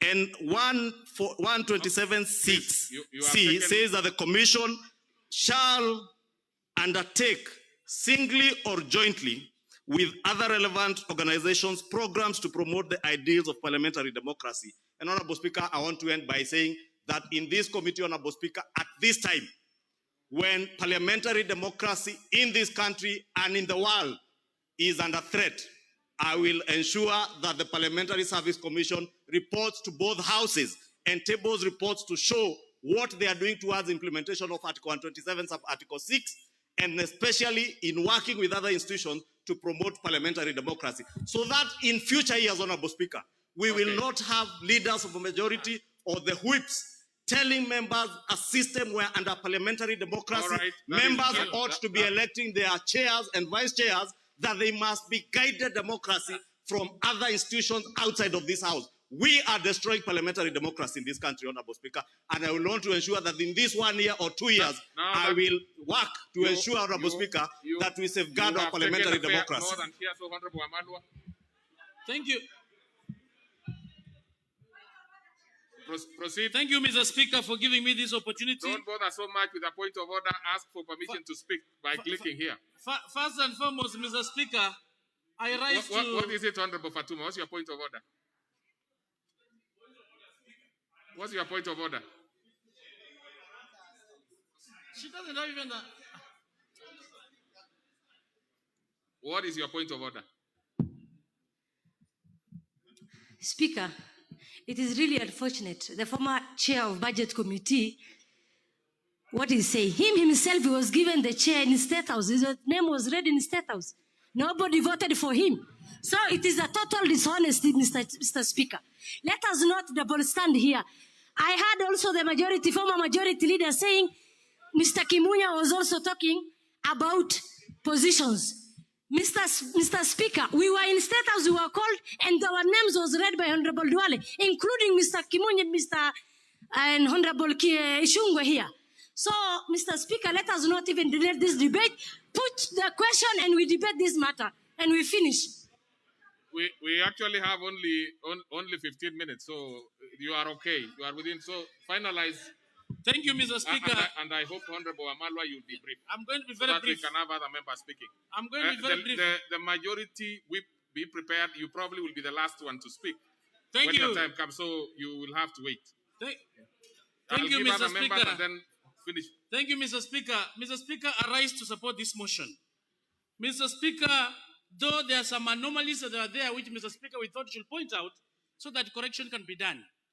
I've just spoken to Honorable Junaid this morning. He explained to what happened, Mr. Speaker, and I do agree with him, Mr. Speaker. This is a very difficult task in terms of placing people in committees, having worked there. Mr. Speaker, much that people have one committee, there are other members with 5 committees, Mr. Speaker. When you look at our standing order number 174, it says, when you are in a leadership position, Mr. Speaker, you can only have one committee. And there's a member, Mr. Speaker, who is in 5 committees. For example, Honorable Seli, Mr. Speaker, is in the Committee of Selection, Committee of Appointments, Committee of Health, and he's also in PAC, and yet he's in leadership. Is this fair, Mr. Speaker? These are 5 committees. So when we move forward to do that correction, that anomaly should be corrected. So that we can dispense with that, Honorable Absolutely. Amalwa. When you are a deputy whip yourself, how many committees were I you had in? only one committee, Mr. Speaker, because when you're in leadership, you're entitled to one committee. How comes Mheshimiwa Honorable Seli has 5 committees here? These are the questions you're asking, Mr. Speaker. They should be corrected. You know why, much as I do not want to interrupt your contribution. Yes. You know, by virtue of office, yes, he would be in selection no, and it's not. appointments. It's not. It is by that I was in that position, Mr. Speaker, and I was only in one committee, in line with the standing order number 174. How comes it's in PAC committee, health committee, appointment committee, selection committee, and yet it's in leadership? Maybe it was an oversight, but the Honorable Junaid Mohammed has said he's going to do that correction. So we must look at these things, evaluate things, Mr. Speaker, so that we do things objectively, so that we have equality and equity, Mr. Speaker. Because I was in that position, Mr. Speaker, and if it's to come from the Ford Kenya party, we have other members that can come and serve even better than him. Because he's in leadership, he should only have one committee, Mr. Speaker. This should be corrected. I think this was an anomaly, it was an oversight, but Honorable Junaid has said he's going to correct this. Thank you, and I support. Very well. Now we go to the Honorable Sankok. Thank you very much, Honorable Speaker, for giving me this opportunity. Honorable Speaker, balancing members in different committees is a very difficult task, Honorable Speaker. And I want to congratulate the majority leader, the minority leader, the majority whip, and the minority whip for the excellent job that have been done, Honorable Speaker. Honorable Speaker, though there may be some little anomalies, Honorable Speaker, I'm sure Honorable Junaid and Honorable Wangwe had indicated that they are ready to correct these anomalies. So I urge the members, as a member of the Committee on Selection, I urge the members to support this particular list, Honorable Speaker, so that we can move forward, Honorable Speaker, because we know that all businesses that are in plenary must have come through committees. Without proper composition of the committees, Honorable Speaker, the work of the plenary, Honorable Speaker, will be limping, Honorable Speaker. And we want to hit the road moving because we only have 2 years remaining, Honorable Speaker. Honorable Speaker, I'm particularly happy because of the Justice and Legal Affairs Committee and the delegation. I want you today to be brief. Delegated legislation, Honorable Speaker Committee, because as we move forward, we have the BBI report coming into the House, and we need members who can really move forward this particular report, Honorable Speaker. So, Honorable Speaker, I do support. Very well. Let's have a Honorable Nyamai. Thank you, Honorable.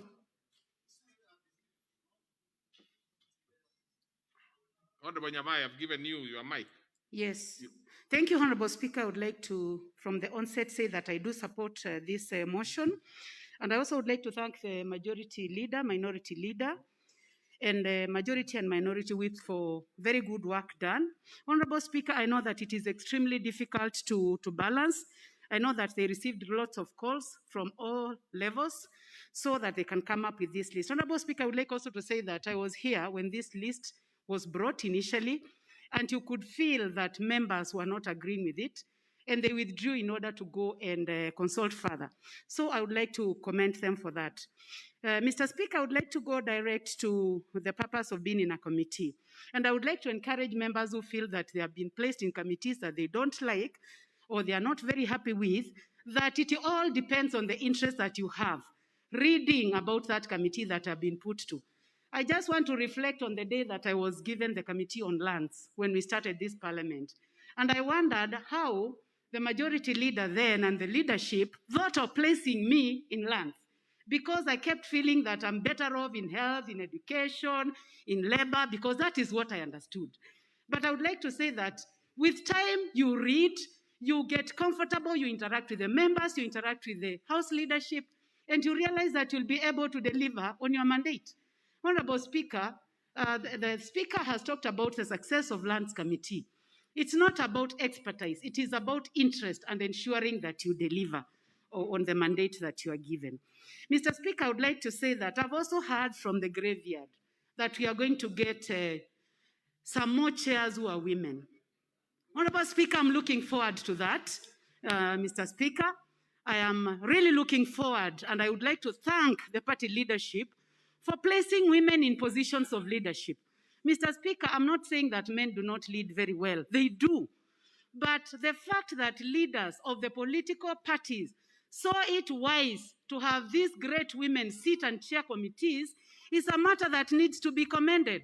So let me thank the party leaders and tell them that it's great to have women sitting and chairing committees. And I can assure you that women who have led committees have done it extremely well. Mr. Speaker, just as I support, I would like to say that as I sit, I've realized that positions of leadership in this House, whether it is leadership of a committee or membership of a committee, depends on the leaders of political parties. And I think this is a matter that we need to respect.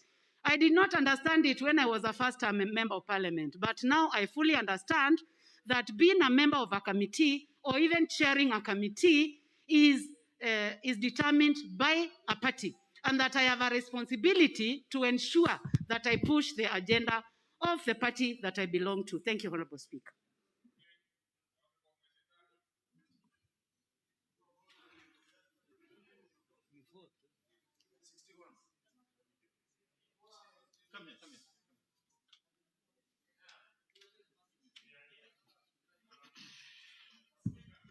Asante sana Mheshimiwa Spika kwa kunipa fursa hii kuchangia katika mswada huu. Kwanza kabisa naunga mkono 100% mswada huu ulioletwa na kiongozi aliyo wengi katika bunge hili.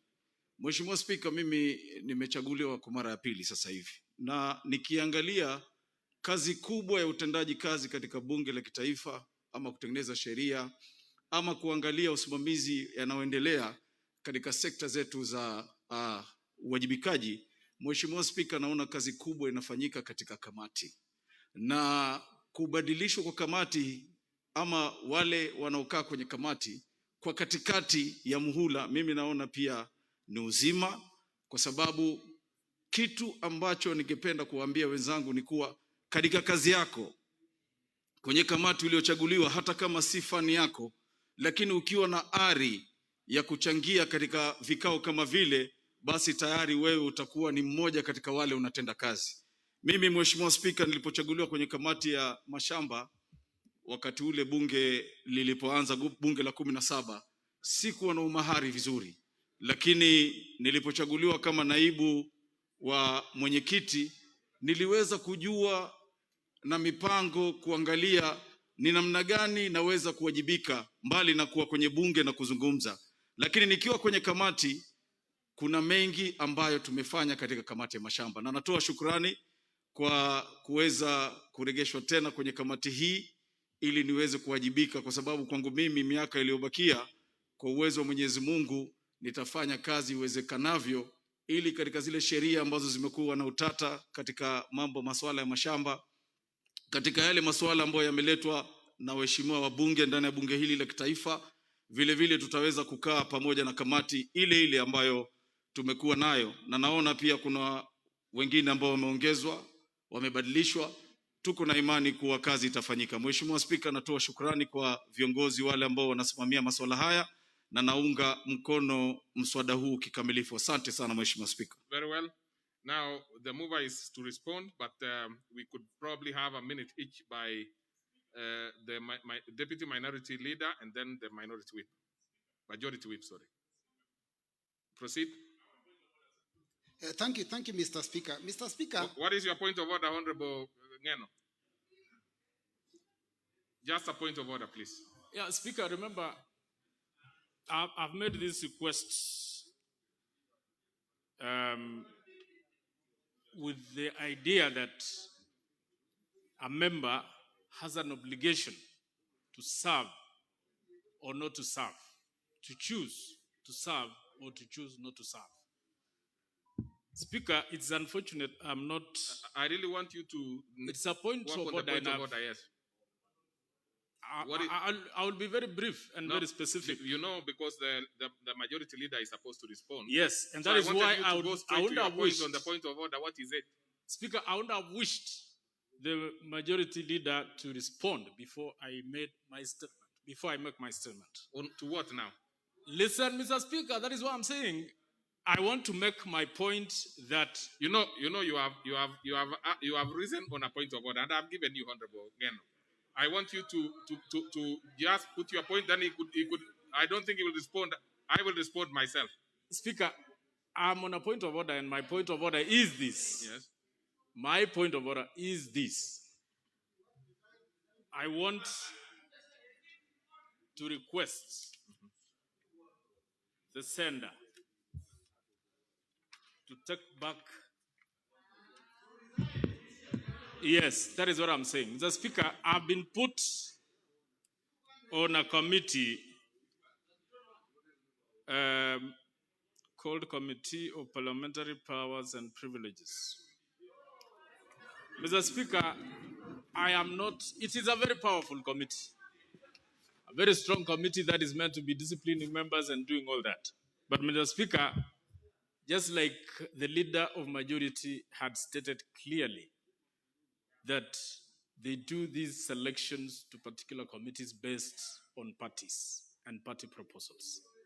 I know it is my party which had made this proposal that I be removed from Justice and Legal Affairs Committee and CDF and GCDF. Mr. Speaker, I would wish to tell the majority leader and the whip to take it back to the sender and tell them that I'm not going to serve in that committee. Now let me respond to that briefly, Honorable Ngeno.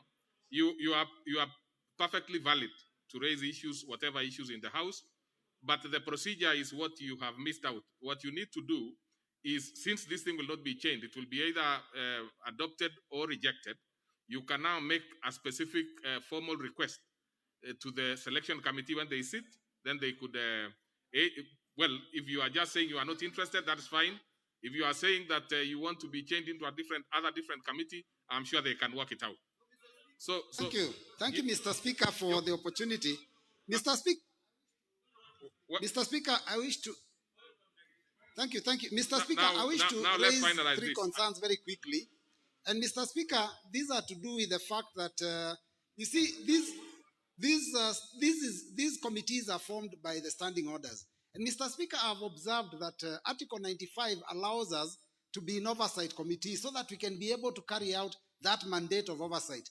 But when you look at the number of oversight committees, there are only 15, and the membership is 19, Mr. Speaker. That means a total of 285 members. Maybe through the Committee of Procedure and House Rules, in the future, we need to consider to increase the number of membership so that we can be able to each serve in a departmental committee for purposes of oversight. Mr. Speaker, the second quick one is that I also want to propose that maybe after 3 years, like we have done, the standing order should allow all committees to come to an end so that we can be able to review and then look at the people who are serving in committees, those that attend, those that do not attend, then we can make those final changes at that point. And finally, Mr. Speaker, when we have parliamentary parties, Mr. Speaker, I think it is important that parliamentary parties be also given a mandate to at least have a member in every committee in the House. Because there is a threshold for a parliamentary party in this House. And the minute a party reaches that threshold, then it makes sense that as long as we have a committee, then we should have a member from that parliamentary party. Thank you, Mr. Speaker. Very well. My majority whip in brief, and then we have the mover to respond. Thank you, Honorable Speaker. Honorable Speaker, I just want to make one comment that let my colleagues, I want to urge my colleagues, Honorable Speaker, to support this motion by the Committee on Selection. Because, Honorable Speaker, we sought for 30 days, but now we have a few days, and once the Speaker announces the vacancies today or in the afternoon, it means we'll only have Speaker 7 days to call for the election. Therefore, Honorable Speaker, I want to ask that my colleagues... What is your point of order, Honorable Ching? Mr. Speaker, as he replies, and this House of Rules, my point of order is, would he confirm to this House that the list as it got today conforms to the ruling of the Speaker on this part, Mr. Speaker, especially regarding Mr. Speaker's ruling on the possible numbers and memberships of committees of the various parties and independents. Mr. Speaker, the ruling given, Mr. Speaker, on that day, Mr. Speaker, indicated clearly at page 11 on the proposed numbers and memberships of members to committees. And Mr. Speaker, talking for small parties, this is what the Speaker said, that for Frontier Alliance Party, the PNU, Democratic Party, MDG, each with one member in House, are entitled to two slots per party. Would he confirm that this list conforms to the Speaker's ruling on this matter, Mr. Speaker? Okay.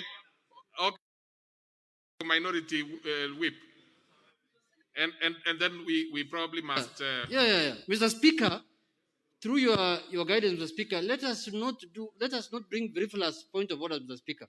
Mr. Speaker, if you are a member of a party and you are the only one in this House, how do you occupy two committees, Mr. Speaker? Honorable Ochieng is the only member for MDG in this House, and he wants to be in two committees, Mr. Speaker. Secondly, we have put him through the selection committee under Committee of Regional Coordination and Integration, Mr. Speaker. If he thinks that is not a committee, Mr. Speaker, let him resign like Johanna Ngano, Mr. Speaker. That is a very important committee, Mr. Speaker. Well, let's hear the mic, please, and we can finalize this. In the interest of time, Mr. Speaker, I wish just to say I support the motion, and I support the motion, Honorable Speaker. Thank you. Majority Party. Yeah, Mr. Speaker, I just wish to thank members for ventilating on this list. You can now appreciate how difficult it is to place 349 members within 622 slots. If you divide 622 by 349, it's 1 point something. So there's no way you're going to have every member in two committees. It's simple mathematics. Mr. Speaker, let me also explain that all the chairmen also sit in a liaison committee. It's a coordination committee for the chairman. So you'll find they'll be in two. Chaired by the Speaker. A number of them will also chair, because of the specific committees they are having, will also be called upon to be in appointments committee, which sits only when cabinet is being appointed. Could be once in 5 years or in 2 years. Or selection committee, which only meets like it's the third time in the 3 years. So there are some committees that are almost ad hoc. Yeah, so you might be counting a member is in 3 or 4, but it's in those small committees. But we have ensured that every member has at least one committee. And specifically, the Honorable Johanna Ngeno, who raised his own issue why he's been removed from JLAC. Mr. Speaker, the report I have here on attendance in committees, and I hate to say this, but I have to put it on record. Out of 75 meetings between January to October of JLAC, the Honorable Ngeno attended only one. Now, so Mr. Speaker, we must take cognizance of the poor attendance of members, and we cannot continue burdening the other members with some who don't attend. And this is something we are going to follow up. that a member who does not attend 4 sittings is supposed to be reported by the chairman.